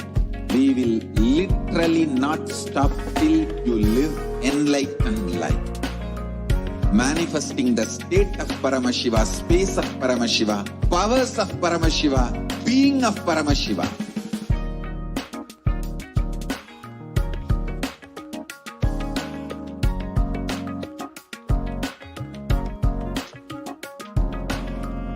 Whole world should become Ekailashians. I want the whole world to know Hindus have something great to contribute to the world.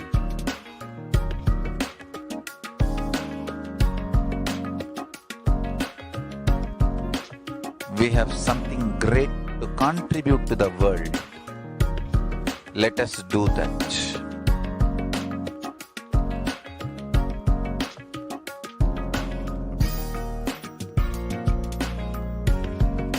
E-Kailasa is proper customized spiritual service helping you to identify your root patterns of suffering. We have perfected the science of helping every individual from every cultural, religious, nationality background.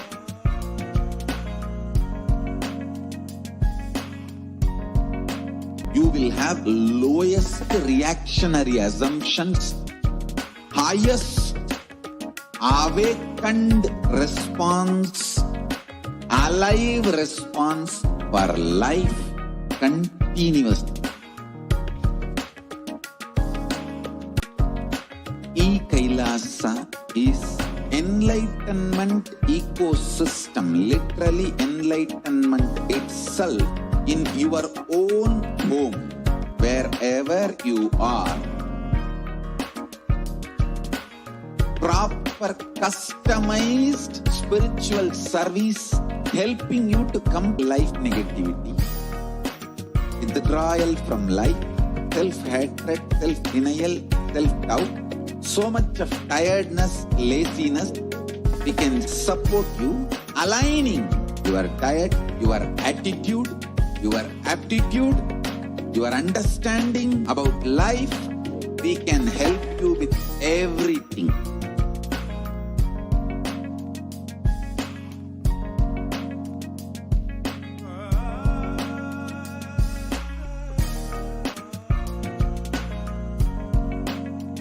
If you are interested in enlightenment, we will immediately bring this to you. If you are not interested, we will explain the whole science, inspire and make you interested in enlightenment time. We need to cater this enlightenment science to the whole world wherever they are, because enlightenment is the birthright of all human beings. Kailasa is responsible to provide that to all human beings.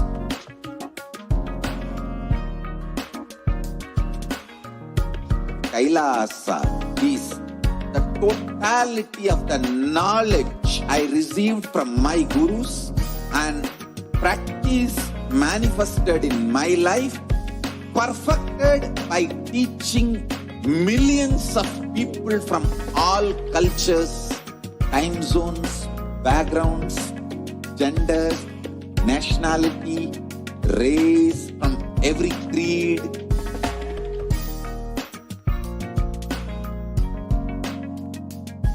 So this absolutely perfected knowledge available to you, served to you in your home without even you moving out of your couch, free of cost.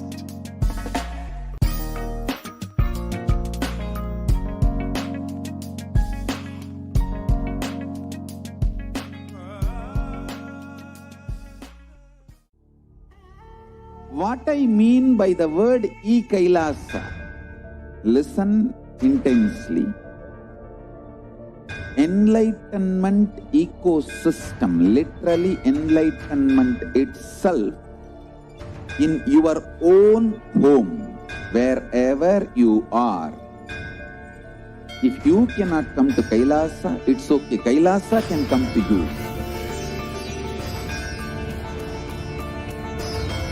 Kailasa coming to you is e-Kailasa.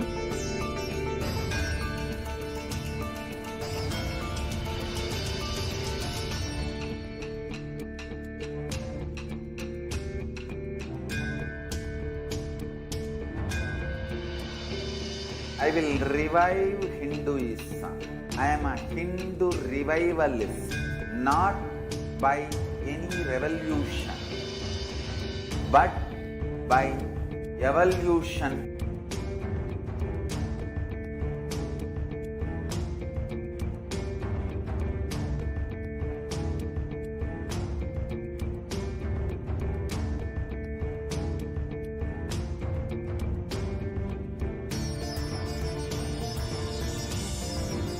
And setting model community.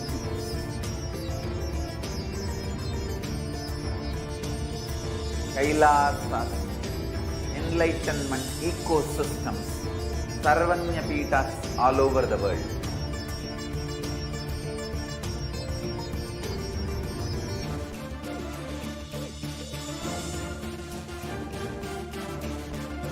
All powerful cognition, knowledge, only when you live, power manifestation and possibilities manifestation happens.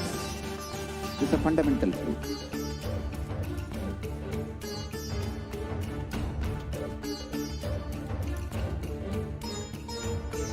Hinduism cannot live exclusively as one sampradaya. No.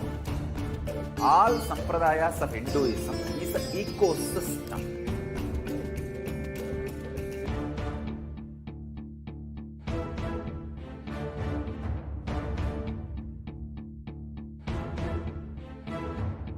So don't keep quiet thinking that if one sampradaya is attacked, only that sampradaya is going to be affected. All of us are ecosystems.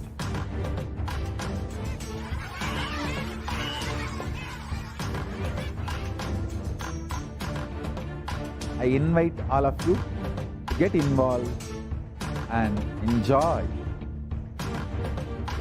Hinduism by the principle of Dharmo Rakshati Rakshitaha. When you protect Dharma, Dharma protects you. We will make the whole flourish spiritually. The spiritual prosperity will happen to the whole planet here. We all have to coexist together.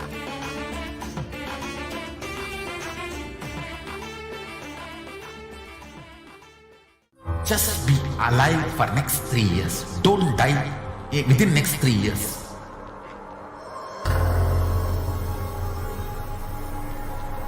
Just don't die within next 3 years. Be alive. Somehow be alive. I'm working sincerely.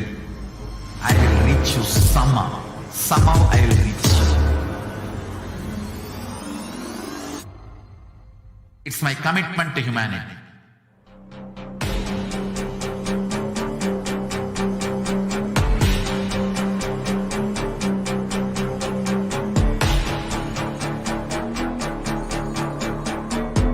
Just don't die within next 3 years. I will reach you wherever you are, whichever corner of the world you may be. I will reach you with enlightenment. Nithyananda, welcome back, dear viewers. So now we will be entering into the next segment where we will understand some of the offerings to Devi Parashakti. Over the last several months, Devi has been continuously blessing us, continuously gracing us, continuously answering all of our questions, our prayers, giving boons, and literally holding our hands through this pandemic, through this pralaya.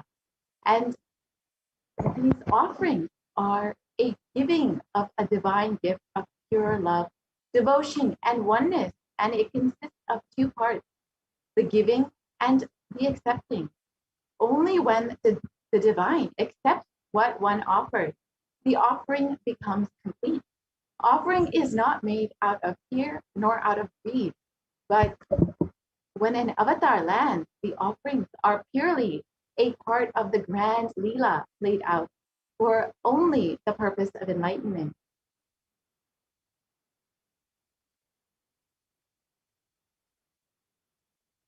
So as we enter into this next segment, let us deeply decide to connect with Devi and decide to receive her blessing and offer our love and gratitude. So the first, we'll look at the Dhyana Shloka, the translation of the Dhyana Shloka for Devi Parashakti. Moon-like face, holding the Vedas on one hand, fire in eyes with lotus flower, gracing and blessing hands, and one hand with the Japamala, beautifully decorated with jeweled ornaments in wonderful clothes and shining crown. Her name is Manomani.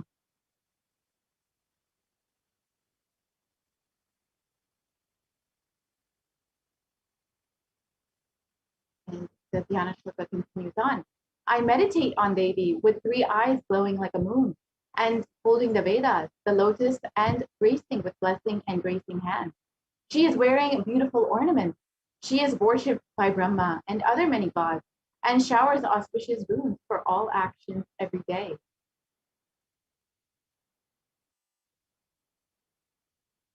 So the first offering, we'll first understand the significance of the divine element of gold. The gold is a divine element. It purifies anything it touches. It is an element of spiritual significance and great spiritual power of healing and enlightenment. The vibration of gold has the power to infuse positive thought currents in anyone who fears and anyone who sees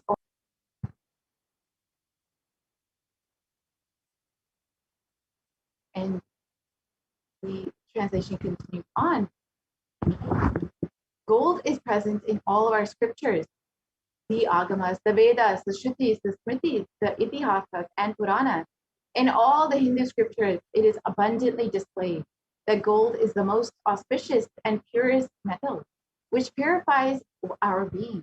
In the Hindu civilization, everything was built on gold, exchanged in gold. Ritual fees were offered in gold bricks. When one was to be saved from life-threatening illnesses, gold was offered as a ritual fee. Gold was in abundance and used for weighing equivalent amounts of commodities, including cows. Kingdoms were built with huge doors of gold. The streets would have huge columns and huge archways of gold.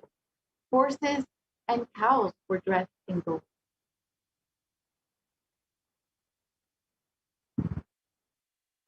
The Hindu civilization thrived on the banks of rivers of gold. The Indus River was called Hiranyamaya in Rig Veda. The river Saraswati was called Hiranyavartini in the Atharva Veda. Gold is the supreme element for offering gifts to the ones who love and revere. Temples are constructed and paved in gold. Deities are made in gold and decked and adorned in gold because it preserves the enlightenment energy for thousands of years. It lasts forever.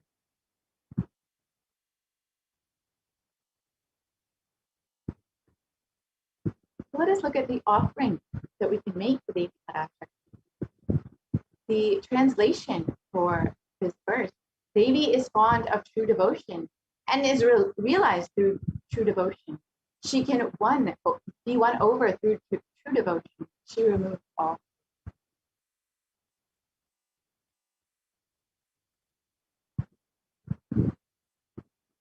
And if there is any fear in the mind of the devotee, the Devi is sure to remove that fear. It is stated that Devi likes to be worshipped in autumn. And here it is not meant the autumn of the season, but rather the autumn of our lives, when our thoughts turn more and more inward. The role of the divine is known and understood clearly. The need for Devi worship becomes stronger. And so the first offering, which is a very simple Hi Hundi offering, we can make Devi. We can directly offer on line one through the Hi Hundi offering. And yes, we can continue on to the next slide. And the Sankalpa chanting, which is just $1, the translation for this, the benefits of it. The goddess enchants this universe, and she herself gives birth to the universe. That goddess being prayed without interest in anything gives that knowledge that leads to salvation and gives wealth in materialistic sense. And this is from Devi Mahatmya. And you can offer the Sankalpa, the blessing to the conscious resolution that blesses the person offering with all fruition of the desires and wishes in the yearning of the person. And the offering that you make is the Sahasranama Swarna Kastu. This is the gold coin offering. And Devi is known as Nama Parayana Prita, the one who likes the repetition of her various names. And this is the offering of the 1008 names of Devi Parashakti. It is a very special and unique Archana offering to the Mahameru of Devi Parashakti. And the offering of a gold coin inscribed with each one of the 1008 names. And you can receive the blessing to have the Ananta Kalyana Gunas, all the divine qualities of Devi Parashakti herself.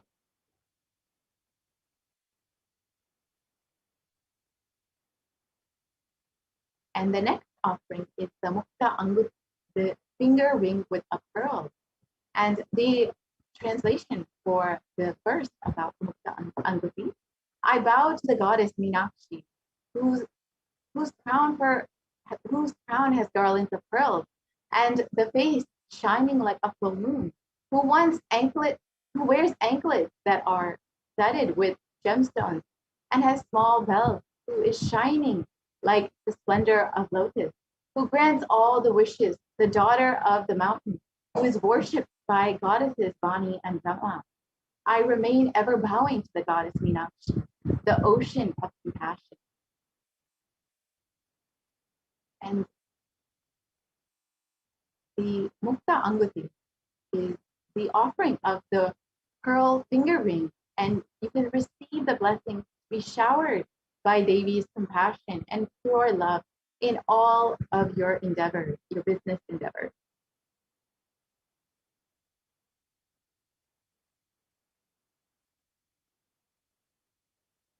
And the next offering is the Swarna Padma Pushpa, the offering of the golden lotus.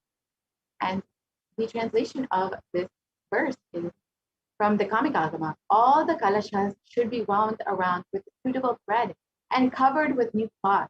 They should be adorned with lotus flower made of gold.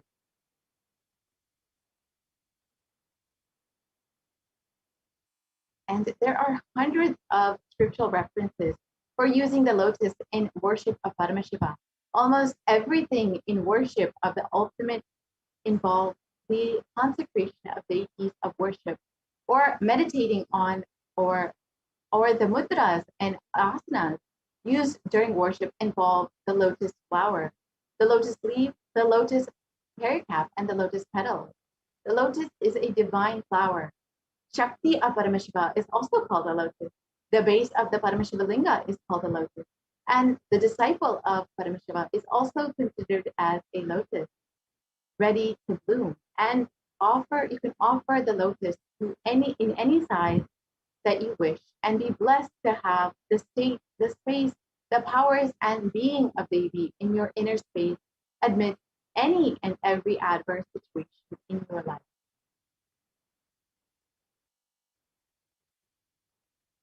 And the Swarnamit, the golden co-ring. And the translation of this verse, you whose brightness from the toenails destroys the darkness of ignorance from the minds of your devotees, who prostrate at your feet.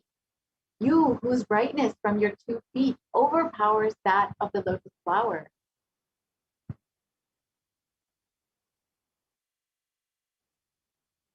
To offer the toe ring to the baby adorning her sacred feet is to be blessed with the constant gratitude for receiving her blessings, and even in the most difficult aspect of your life.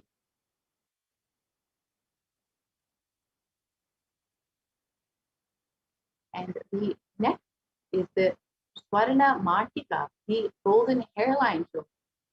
The translation for this, she who makes the nectar flow in all of our nerves from the Sahasrara, she who gives the very pleasant experience of the ultimate.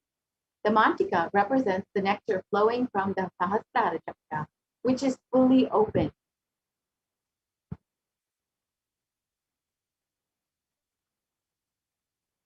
And you can offer the Mantika to Devi and receive the blessings of achieving the blissful state of overflowing gratitude and the space of complete completion.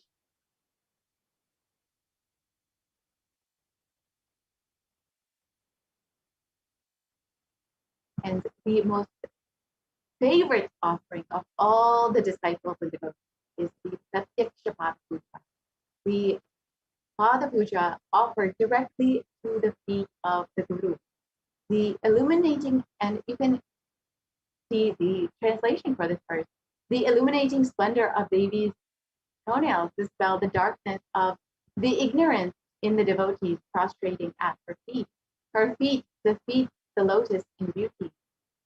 And in the Saundarya Lahari, it states that the nails have been sharpened by constantly being touched by the crowns of the celestial beings who always prostrate before Devi.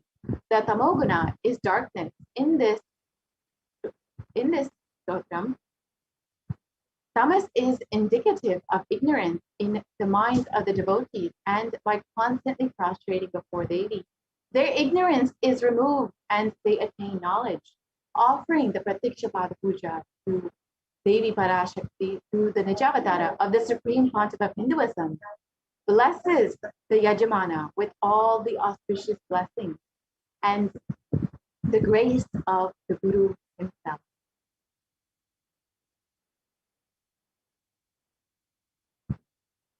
And you can offer the Vastra Seva as well, the offering of clothing. And the Vastra Seva blesses the Yajamana with all the auspicious blessings that you can receive from the Supreme Pontiff himself.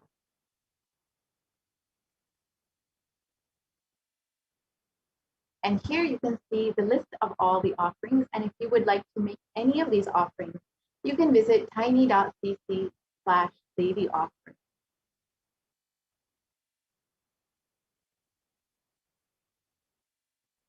And it is a very simple process. You can register for your offering and you can fill out the registration form if you are interested, but you still need help manifesting and you would like more details. You can go ahead and register the registration form listed here. And if you are ready to offer directly, you can go online and go to tiny.cc/Devi offering, and you can make directly the online payment. And after you make the payment, you can visit the tiny.cc/Sankalpa 2020 to submit your details for the puja, for your names to be chanted during the offering.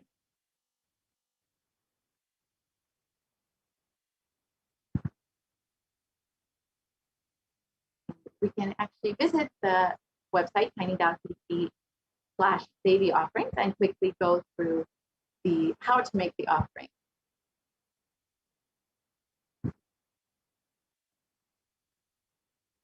As we wait, if you are interested in asking any of your questions, want to receive the blessings of Devi, you can ask any of the questions, any question on the YouTube channel or on Facebook, Instagram, or any of the social media platforms, including WhatsApp. When Devi herself is coming live, receive the blessings of Devi, and you can directly have your questions answered during the live Devi Darshan.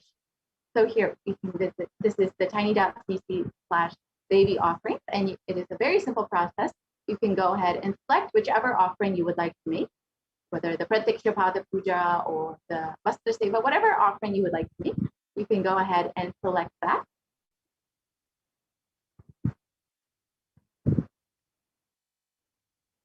And then you can select how many offerings you would like to make, whether you want to make one for yourself and one for your family members, however you want to make, you can select that. And then you can continue on to the end.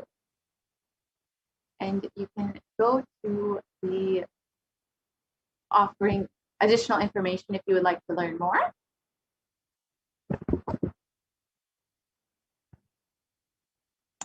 And then you can continue on to the next page.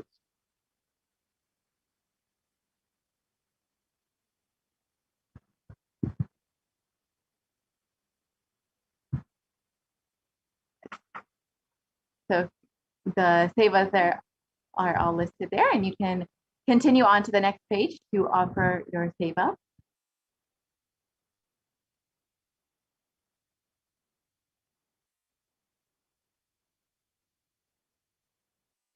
Yes, so you can choose one of the options. You can choose Pratiksha Pada Puja or whatever. If you can just choose one of the options.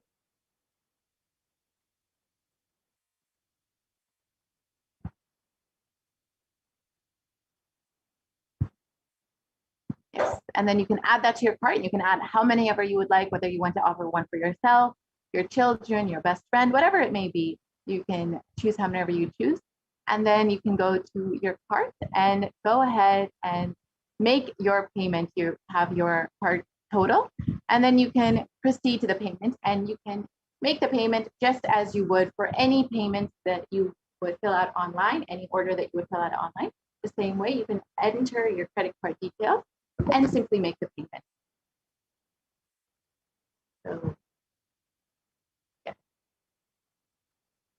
You can proceed to the cart, and just as you would for any other online payment, you can fill out your details and make the payment. So with this, we will be concluding this segment and moving into the next segment, where we will learn some of the wonderful benefits of living in Adi Kailasha Satyajnapita and availing the benefits of the multi-layered quarantine. And Ma Taimai Swami will run us through all of the activities and the entire ecosystem that the Adi Kailasha Satyajnapita has available for anyone who is interested in joining the Adi Kailasha Satyajnapita for the multi-layered quarantine. We will be into that segment very shortly. Thank you, Ma. Welcome back for this segment. So in this segment, we are going to learn about the Kailasa's de facto spiritual embassies, which are now COVID care protection centers. How these are the temple-based ecosystems, and what is the science behind these temples, and how these are recognized. So we'll see all the details in the segment with the blessings of the Supreme Pontiff of Hinduism, Jagat Guru Mahasannidhanam, His Divine Holiness Bhagavan Nithyananda Paramashivan's blessings. Let's start with his Satguru Vandanam. Nithyanandam Paramashivoham Kevalam Jnanamurtim Dvandvatitam Gagana Sadrisham Tattvamasya Dilaksham Ekam Nityam Vimalamachalam Sarvadi Sakshibhutam Bhavatitam Trigunarahitam Sadgurum Tam Namami. So what are these enlightenment ecosystems? Let's learn. What is the need for this? So we have seen that due to the COVID-19 pandemic, across the world, especially the young adults, are reporting symptoms of anxiety and depression and or depressive disorders during this COVID-19. If you see the statistics, the young generation, especially from 18 to 24, affected most than the older ages up 65 plus. The average share of adults are reporting symptoms of anxiety disorder and or depressive disorder, and 2019 over a period of 6 months it was 11%, and now in just 1 month in 2021 alone it raised to about 41.1%. And some more statistics about these the employees, how they are feeling, that 34% say they are tired and 34% say they are stressed, 27% they are burnt out, and 22% say they are discouraged, and 19% say they are distracted, and 17% say they are depressed. So nearly 8 in 10%, that is about 80%, say the coronavirus pandemic is a significant source of stress in their lives. Nearly 7 in 10, that is about 67%, say they have experienced the increased stress over the course of the pandemic. 1 in 4 essential workers, that is about 25%, diagnosed with mental health disorder since the start of the pandemic. And about the healthcare workers, more than 60,000 US healthcare workers have contracted COVID-19 and about 300 people have died. And in China's COVID-19 outbreak, 50% showed signs of depression and 45%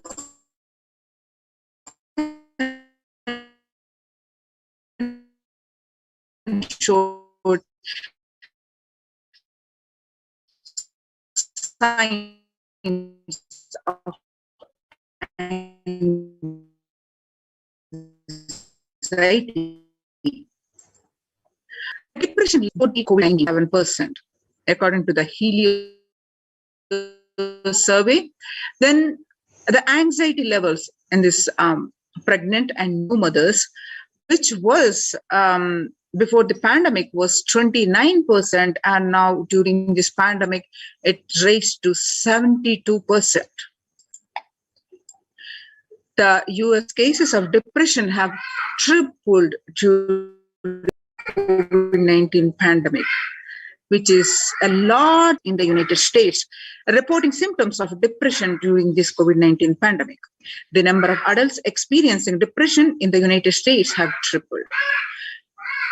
According to a major survey study, researchers estimate that more than 1 in 4 US adults are now report experiencing symptoms of depression.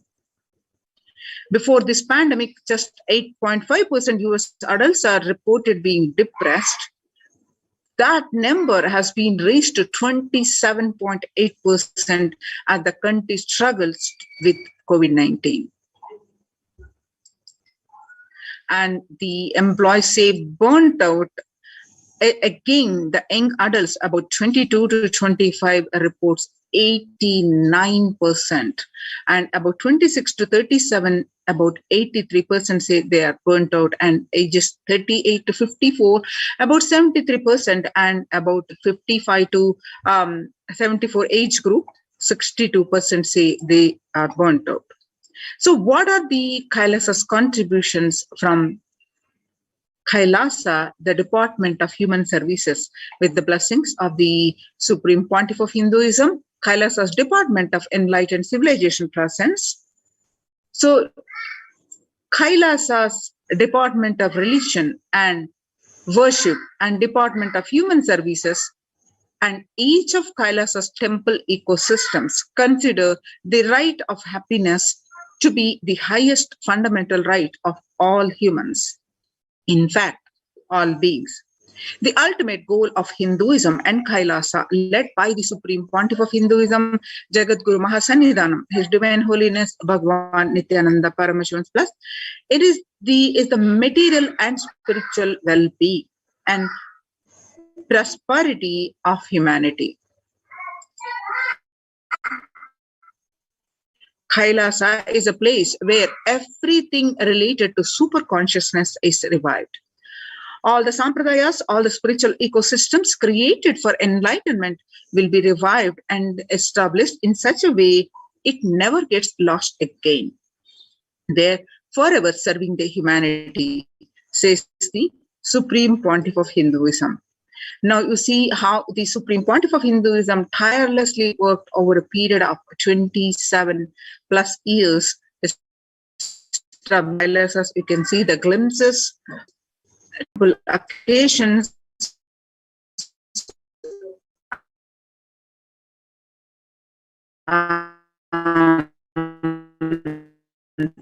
the Karaseva, across the globe, the thousands of temple ecosystems have been established by the Supreme Pontiff of Hinduism.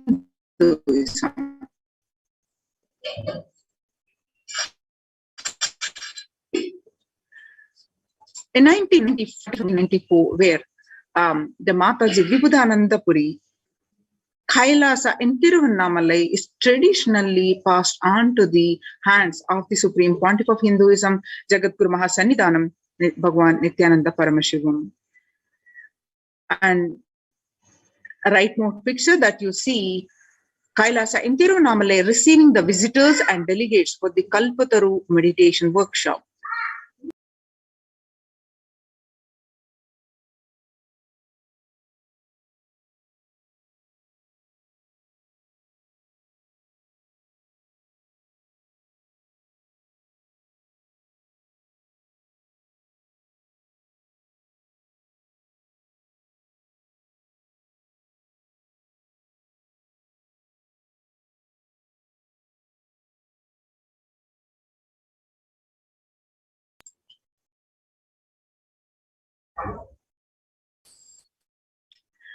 You can see some more glimpses of the Supreme Pontiff of Hinduism tireless work establishing these ecosystems, not only in India, but across the world, the Western Hemisphere. In these pictures that you are seeing are from Kailasa's temple ecosystem from Los Angeles.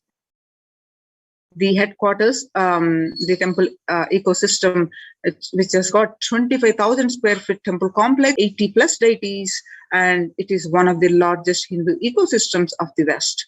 And you can see Kailasa in Columbus and the Kailasa in Washington, Seattle, San Jose, and St. Louis, Phoenix, Kailasa in Houston, and then Canada, in Toronto, Canada, and see, now, what Supreme Pontiff of Hinduism has tirelessly worked in all these ecosystems and how these ecosystems are helping one and all. Now, let's understand the temple sciences. Basically, what are these temple sciences and why the Supreme Pontiff of Hinduism gave most importance to the temple ecosystems. So let's understand this. about the basics of the temples.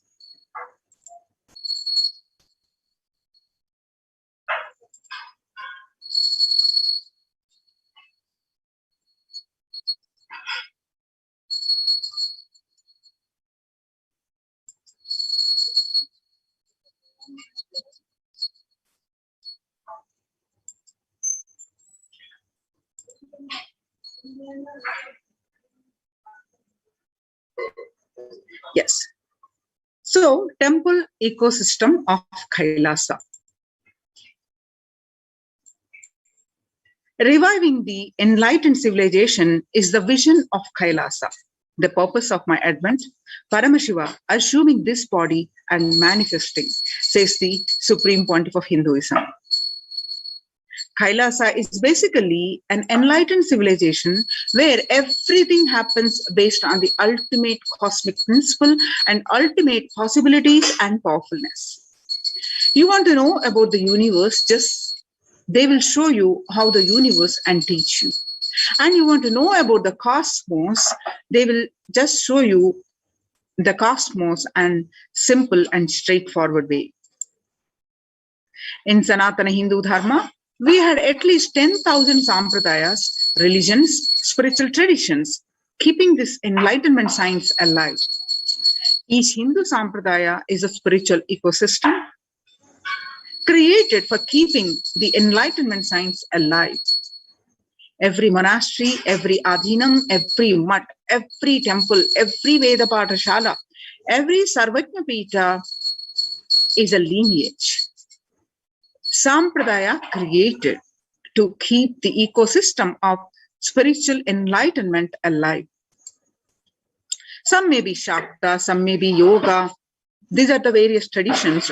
Some may be Vedanta, some may be Tantra, some may be Yoga Vedanta, some may be Yoga Shaiva, and some may be Vaidika Shaiva, and all kinds of permutations and combinations.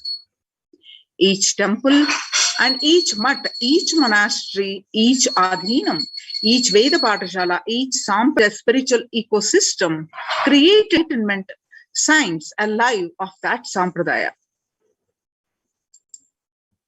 Hindu temples are not just worship altars or religious congregation places or just memorial for certain legendary person or incident. Hindu temples are residents of God. That is why in Chidambaram, Nataraja is one of the Dikshita. In Srirangam, Ranganatha is one of the Bhaktar who is doing the puja. Temples are the residence of the God in Hindu tradition. In reality, not just Hindu tradition, in every tradition. There was a time in Hinduism had 56 nations, 200 states, and 1,700 provinces and 10,000 sampradayas. Almost 95% of the population of these were Hindus. Slowly, the brutal terrorists invading life-negative gangs enter, destroy, rob, and plunder the temples, destroy the spiritual ecosystem and enlightenment ecosystem. In last 1,000 years, we did not have a single nation, and we did not have a single state. We did not have a single province practicing Hinduism as a state religion legitimately, and in 10,000 sampradayas, without any doubt, the Supreme Pontiff of Hinduism says only 200 are left alive, struggling to be alive. Three unique things of Hinduism's ability to make the divine land and God get rooted in the deity Prana Pratishta, and incarnations landing, the ecosystem where the incarnations land, the enlightenment spiritual ecosystem where incarnations happen. Third, the devotion to feminine consciousness, Devi worship. These three are unique to Hinduism. Kailasa is a place where everything related to super consciousness is revived. All the sampradayas, all the spiritual ecosystems created for enlightenment will be revived and established in such a way it never gets lost again. They're forever serving the humanity. The enlightenment ecosystem, Adi Kailas, free monastery temple is an ecosystem for keeping the enlightenment science alive and flourish, which can automatically make people enlightened. It is like enlightenment automatic machinery. Anybody comes in, they just get introduced, inspired, excited, energized, and made to power manifested and enlightened and start radiating, and they start spreading. Enlightenment becomes the source for energy and excitement. A person who can make enlightenment as a source for energy and excitement for anyone is an incarnation. Fortunately, we are successful in making enlightenment as the source for energy and excitement to millions of people all over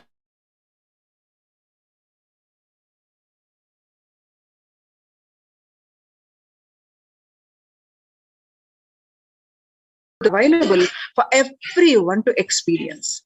Significantly, all the major Vedic temples built over the centuries have been consecrated by the enlightened masters. Or rather, the temple has grown around the intense energy field established by an enlightened master for the benefit of humankind. Just as the rich man leaves behind his wealth for the next generation, after he leaves the body, enlightened masters leave behind the huge energy that they bring with them in the form of temples. For instance, the 4 main Shankara Pitams were established by the 8th century master Adi Shankara, the Chidambaram temple by Patanjali, the Palani temple by the Siddha Bhoga, the Arunachaleshwara temple by the Saint Idakkada, Tirupati by Konganavar, and Tanjore by Kuruvarar. The powerful spiritual traditions present in these places are so palpable that even the most casual visitor can feel its effect in the form of peace,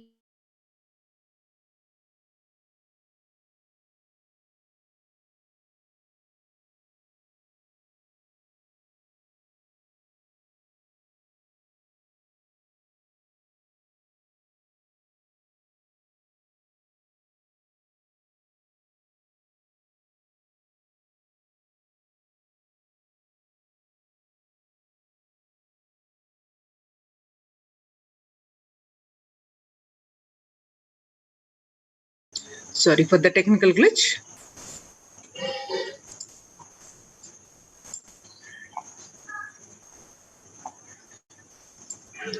So, when maintained properly using the subtle powers of mantras, rituals, and meditation, temples can hold and radiate this for thousands of years.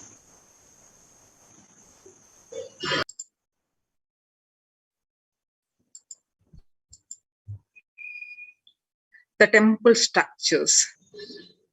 In Hinduism, temples are designed as energy centers, energized by the great enlightened masters to radiate the enlightened master's presence even when they leave their body.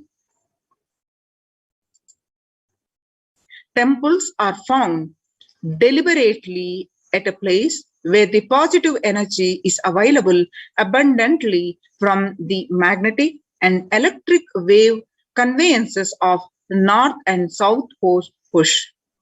The idol of God is set in the core center of the temple, known as Garbhagriha, that is Sanctum Sanctorium.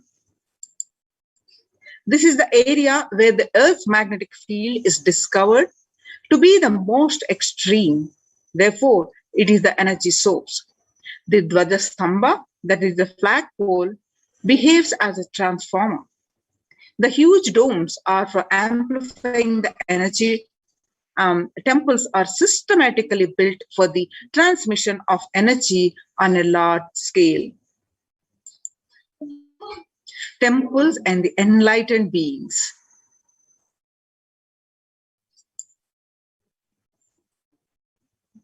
When a rich man dies, he leaves behind his wealth to his wife, daughters, sons. When enlightened masters leave the body, they leave their wealth of energy, penance, and goodness to humanity at large. Temples are built on these energy fields or left behind by them. Either the masters themselves build these temples when they are alive, or the people build them after the masters leave the body. These temples are further sanctified through rituals that harness the divine cosmic energy. The famous temple at Kedarnath in the Himalayan range was built by the great master Shankara. The Arunachaleswara temple of Tiruvannamalai, South India, is ascribed to a great saint called Idakkadan. These temples are divine gifts of these great masters to humanity. There are two types of people. The first type generate energy from their own system. They are like the solar system. Wherever they are, they produce energy and they radiate energy. Whatever they do, they excel in it.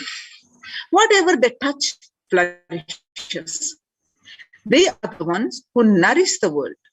They are the enlightened masters. And the second type of people are those who have forgotten the art of producing energy from their inner source. These people may flourish, but maybe only in one or two fields, and that too out of the superficial energy source called mind. Since their source is superficial, multidimensional flourishing remains a dream for them. Either the masters themselves build these temples when they are alive, or the people build them after masters leave the body.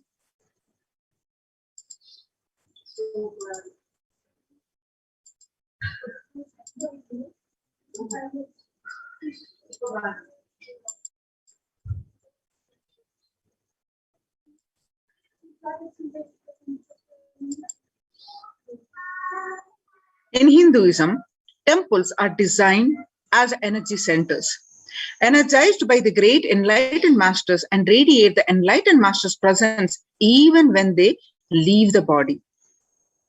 Temples are found deliberately at a place where the positive energy is available abundantly from the magnetic and energetic wave conveyances of north and south poles push. The idol of God is set to the core center of the temple known as Garbhagruha, Sanctum Sanctorium.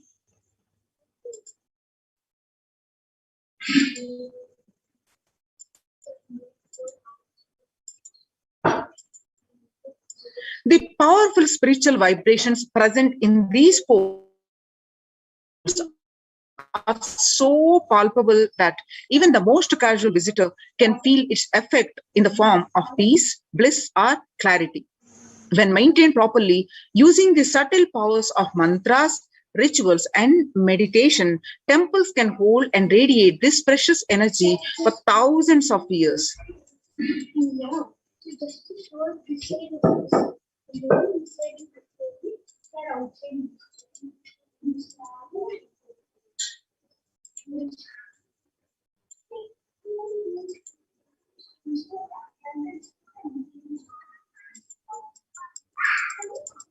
Sorry for the technical glitch.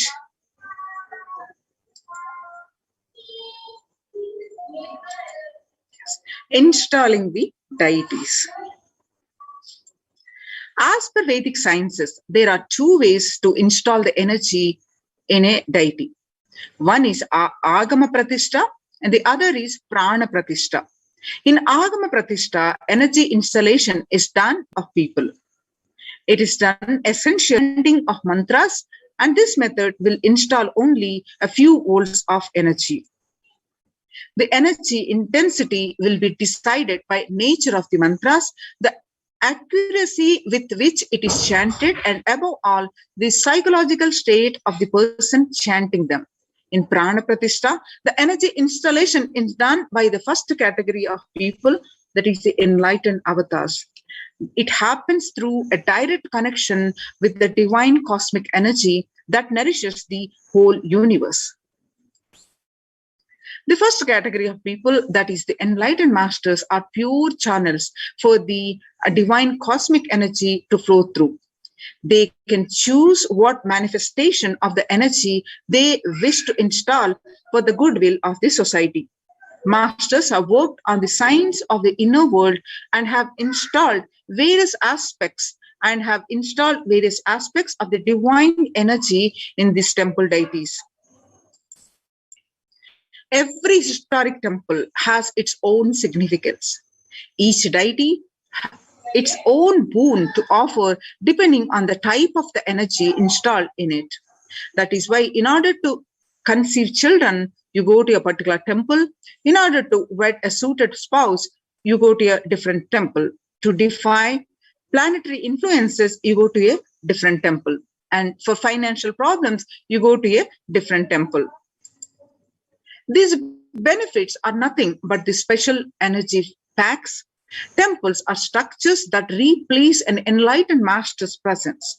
Masters, by their sheer presence, heal people. They heal not just the physical level, but the being level. They keep the inspiration for spirituality alive.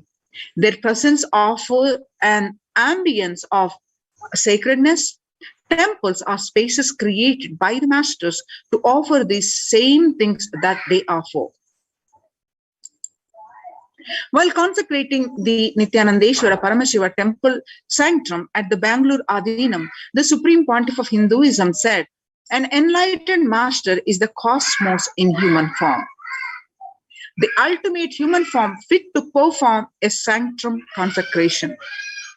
For an enlightened master, the energies of expression through any means never gets exhausted. For example, for an ordinary human being, the grief emotion or the joy emotion exhausts when expressed through tears. The pitta, the fire element of the body, exhausts through anger. The lust energy exhausts through sexual act. The power of speech exhausts in his very saliva the moment it is uttered. All these energies of expression becomes exhausted as he uses them. An enlightened master's energy of expression cannot be exhausted through any of these means, because his existence, the inexhaustible source of energy in human form. Because masters do not need a body to execute their work, they can continue to do things they do even after they have left their physical body. The sanctum created and energized by them will radiate inexhaustible energy and nurture energy being that seeks it. Only a master who can function without the help of his body is capable of creating a true sanctum, one that will materialize things exactly the way he does.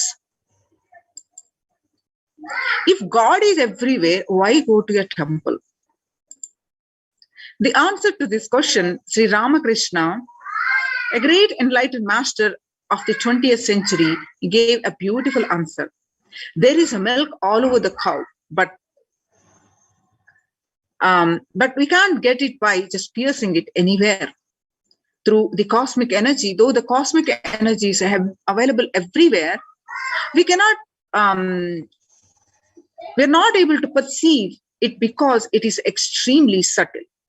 Cosmic energy is available to the most subtle form.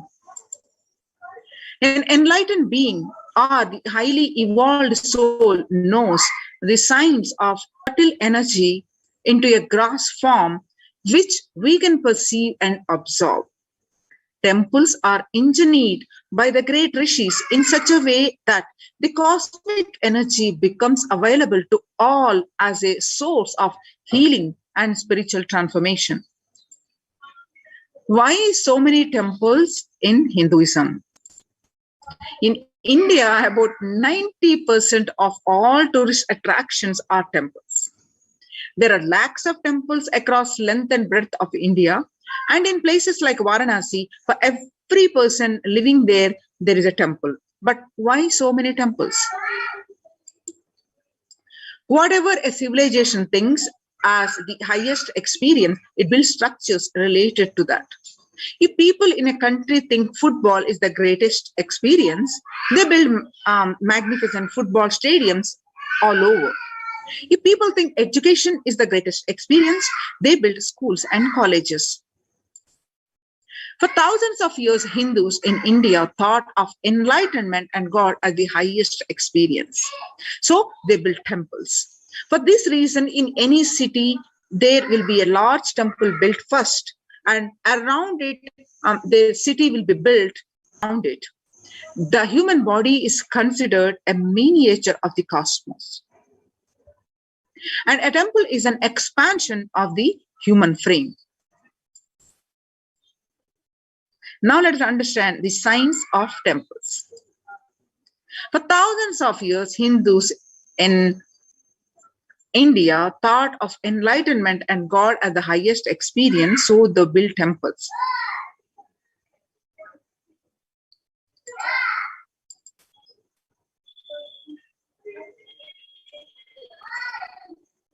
Temples are created to replace an enlightened master's presence. Enlightened masters, when they leave their body, they wanted a space which can continuously inspire people, which can continuously heal, which can give them the experience of spirituality, which can give them a sacred feeling. In every tradition, creating a space for divine or creating a place in which people can relate with the divine has become a part of their culture, part of their life. People have put aside any constraints of money and time to erect inspiring structures built on faith, science, and mystery, as well as greed and fear. Throughout the passage of time, some of these magnificent structures around the world have become museums and wonders, and some continue to be the seats of religious authority. Many continue to attract the faithful, offering solace, energy, social interaction, and a framework for life itself. But for many, the science of temples built on thousands of years of research and development has been lost. The understanding has been lost. Though the physical structures are still standing, for some, the belief, the experience is no longer there. By understanding the science of Indian temples, humans can experience the intelligence, power, and miracles that these structures were made from and for. What does energy have to do with the temples? Many continue to attract the faithful, offering solace, energy, interaction, and the framework for life itself. But for many, the science of temples built on thousands of years of research and development has been lost. The last statement of science, that whatever exists is energy. The first statement of Upanishad. As research is proving every day the cosmic truths that quantum physics is still struggling to come, were already commonplace in the ancient and rich Vedic tradition of India. When Einstein declared that E is equal to mc square, that whatever exists is energy, he confirmed what the Upanishad or the sacred Indian scriptures said thousands of years before. With an enlightened insight into the play of master and energy that makes up the universe, the Vedic seers had declared more than 10,000 years ago that whatever exists is nothing but energy. Isha Vasham Idam Sarvam. From the Isha Vasha Upanishad, the last statement of science, that is E is equal to mc square, that whatever exists is energy, is the first statement of Upanishad. Isha Vasham Idam Sarvam. Whatever exists is energy. So the last statement of the science is the first statement of the Upanishad. Whatever exists is energy. In modern time, temples are truly the oxygen baths for the souls. Whether one is aware of it or not, a constant energetic exchange is happening between the humans and their environment. People live and move in an ocean of chaotic energies, both positive and negative. On certain levels, people are powerfully influenced by the energies and thousands of others, the energies of living and working spaces. The residual energies of the objects that are touched and the situations encountered. Energy imbalances in the body are the root cause. For a vast majority of elements, from obesity to insomnia to mood swings. Today, more than ever before, the Vedic intelligence that gave rise to the concept of temples can be appreciated for its ancient and modern technology based on thousands of years of research and development. The powerful positive vibrations present in the inner temple can flush out negative energies without even being aware of it. The cleansing, recharging, and ultimately purifying of the being can happen effortlessly in a temple, resulting in physical and mental healing. In modern times, temples are truly the oxygen bars for the soul. A temple is more than a building. The entire art of building temples is not mere art. It is a science. Temple architecture is a highly developed science.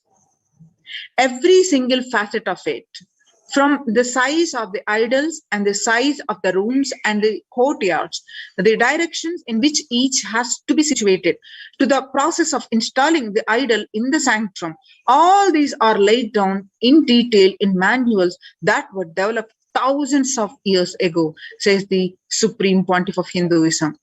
An Indian temple is more than just a building or a structure. It is the image and energy of the divine.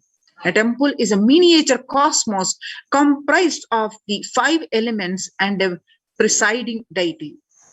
A temple is an outgrowth of the deity which has its own independent intelligence and from which energy is constant radiating.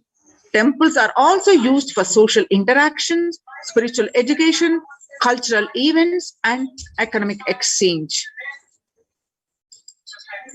Temples provide the opportunity for transformation towards a higher consciousness by experiencing the divine in an outer form through worship. Temples and the deities act as a vehicles of bridge for inner transformation. Essentially, temples were designed to be the spaces where the mind spontaneously moves within and meditation happens effortlessly. Every aspect of the temple, from architecture to the rituals to the kinds of worship offered, have been consciously created to make this experience happen. When thousands and millions of people congregate to celebrate the divine and offer gratitude, any place becomes a temple, a place of worship. The symbolism of temples. Keith Critchlow of the Royal College of Art, London, believes that the basic architectural principles of Indian temples on the physical level are integral with structures at the metaphysical level.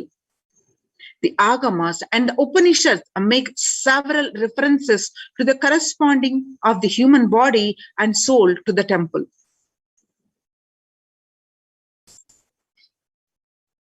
Now, let's watch inauguration of the Golden Temple of Paramashiva in 2018 in the Adi Kailasa Sarvajna Peetham.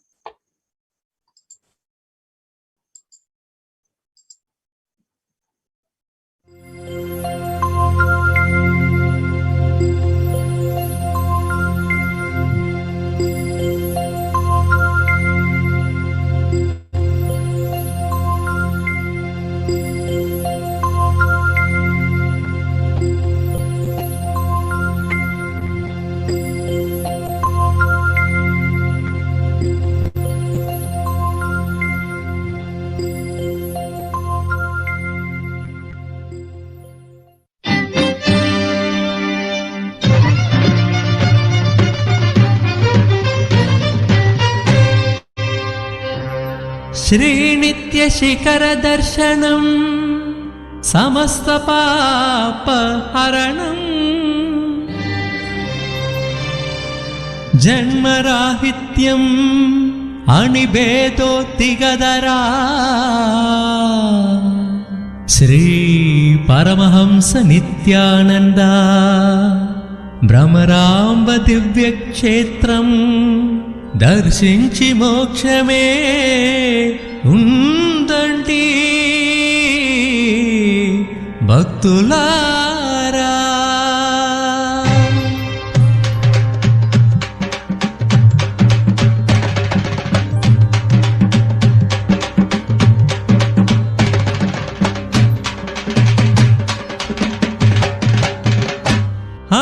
అదిగో అదిగో శ్రీశైలం నిత్య భక్తులకు నిత్య పురివాసం. అదిగో అదిగో శ్రీశైలం నిత్య భక్తులకు నిత్య పురివాసం. అదిగో అదిగో శ్రీశైలం నిత్య భక్తులకు నిత్య పురివాసం.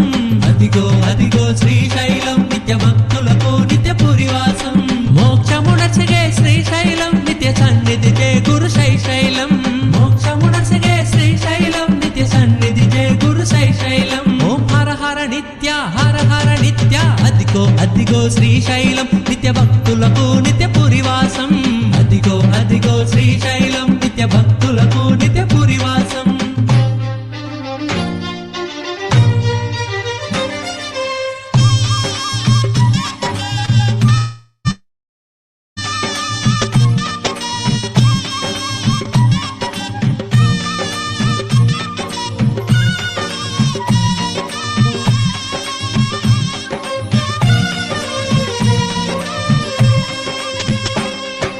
నాలుగు ప్రవేశ ద్వారములు నిత్య సన్నిధికి అవి మార్గములు. నాలుగు ప్రవేశ ద్వారములు నిత్య సన్నిధికి అవి మార్గములు. చిత్తపడము త్రిపురాంతకము నిత్య మహేశ్వర హలంపురం. చిత్తపడము త్రిపురాంతకము నిత్య మహేశ్వర హలంపురం. ప్రతి ద్వారములో తీర్థములు అవి తీర్చుండు భక్తుల కోరికలు. ప్రతి ద్వారములో తీర్థములు అవి తీర్చుండు భక్తుల కోరికలు. నేత్రానందము శైశైలం శుభయోగము కూర్చుండం. నేత్రానందము శైశైలం శుభయోగము కూర్చుండ శ్రీశైలం. ఓం హర హర నిత్య హర హర నిత్య. అదిగో అదిగో శ్రీశైలం నిత్య భక్తులకు నిత్య పురివాసం. అదిగో అదిగో శ్రీశైలం నిత్య భక్తులకు నిత్య పురివాసం. అదిగో అదిగో శ్రీశైలం నిత్య భక్తులకు నిత్య పురివాసం. అదిగో అదిగో శ్రీశైలం నిత్య భక్తులకు నిత్య పురివాసం. మోక్షమునర్చగే శ్రీశైలం నిత్య సన్నిధి జయ గురు శైశైలం. మోక్షమునర్చగే శ్రీశైలం నిత్య సన్నిధి జయ గురు శైశైలం. ఓం హర హర నిత్య హర హర నిత్య. అదిగో అదిగో శ్రీశైలం నిత్య భక్తులకు నిత్య పురివాసం. అదిగో అదిగో శ్రీశైలం నిత్య భక్తులకు నిత్య పురివాసం.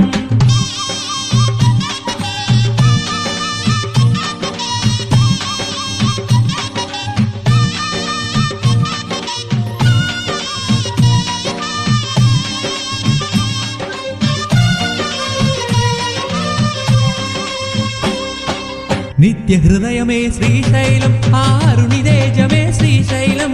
నిత్య హృదయమే శ్రీశైలం ఆరునిదేజమే శ్రీశైలం. జోకోదరుడు జియకరుడు శ్రీ నిత్యరుని శుభక్షేత్రము. జోకోదరుడు జియకరుడు శ్రీ నిత్యరుని శుభక్షేత్రము. మహిమాన్వితము పవిత్రము శ్రీశైలము భక్తుల యోగము. మహిమాన్వితము పవిత్రము శ్రీశైలము భక్తుల యోగము. వేదసారము పురాణము కీర్తించిన క్షేత్రము శ్రీశైలం. వేదసారము పురాణము కీర్తించిన క్షేత్రము శ్రీశైలం. ఓం హర హర నిత్య హర హర నిత్య. అదిగో అదిగో శ్రీశైలం నిత్య భక్తులకు నిత్య పురివాసం. అదిగో అదిగో శ్రీశైలం నిత్య భక్తులకు నిత్య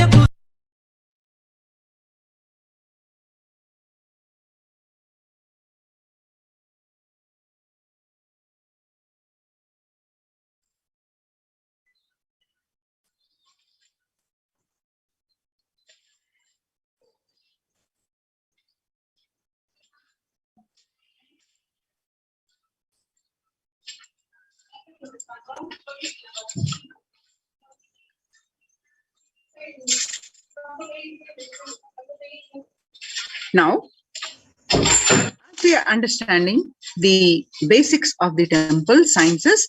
Now, how the Supreme Pontiff of Hinduism continuously of 2+ decades is working tirelessly the revival of the temple sciences and the ecosystems. And let us learn some more details of this. And as you see, the India and across India, the many famous temples are being shut down or closed for an indefinite period of time. You can see some of these examples of the Siddhi Vinayaka temple and the Shirdi Sai Baba temple is closed in Maharashtra, and Puri Jagannath temple to remain closed for public. And not only that, all religious places closed for public in Bhubaneswar, the mass, gurudwaras, not churches, as the city records the highest daily COVID surge. And in Uttar Pradesh, major Mudra temples ban entry of devotees, and in Gujarat, famous Somnath temple is closed for darshan. And in Tamil Nadu, the vandalism happened. And now in the times when COVID-19 is rampant and the ancient temples are in a lockdown because of the risk of the widespread corona disease, the devotees of these temples were visiting and having darshan of their gods and goddesses for thousands of years. And all these ancient sacred sentiments have come to an harming halt after the lockdowns have taken place. The religious fervor of the devotees is being lost due to this pandemic. The Supreme Pontiff of Hinduism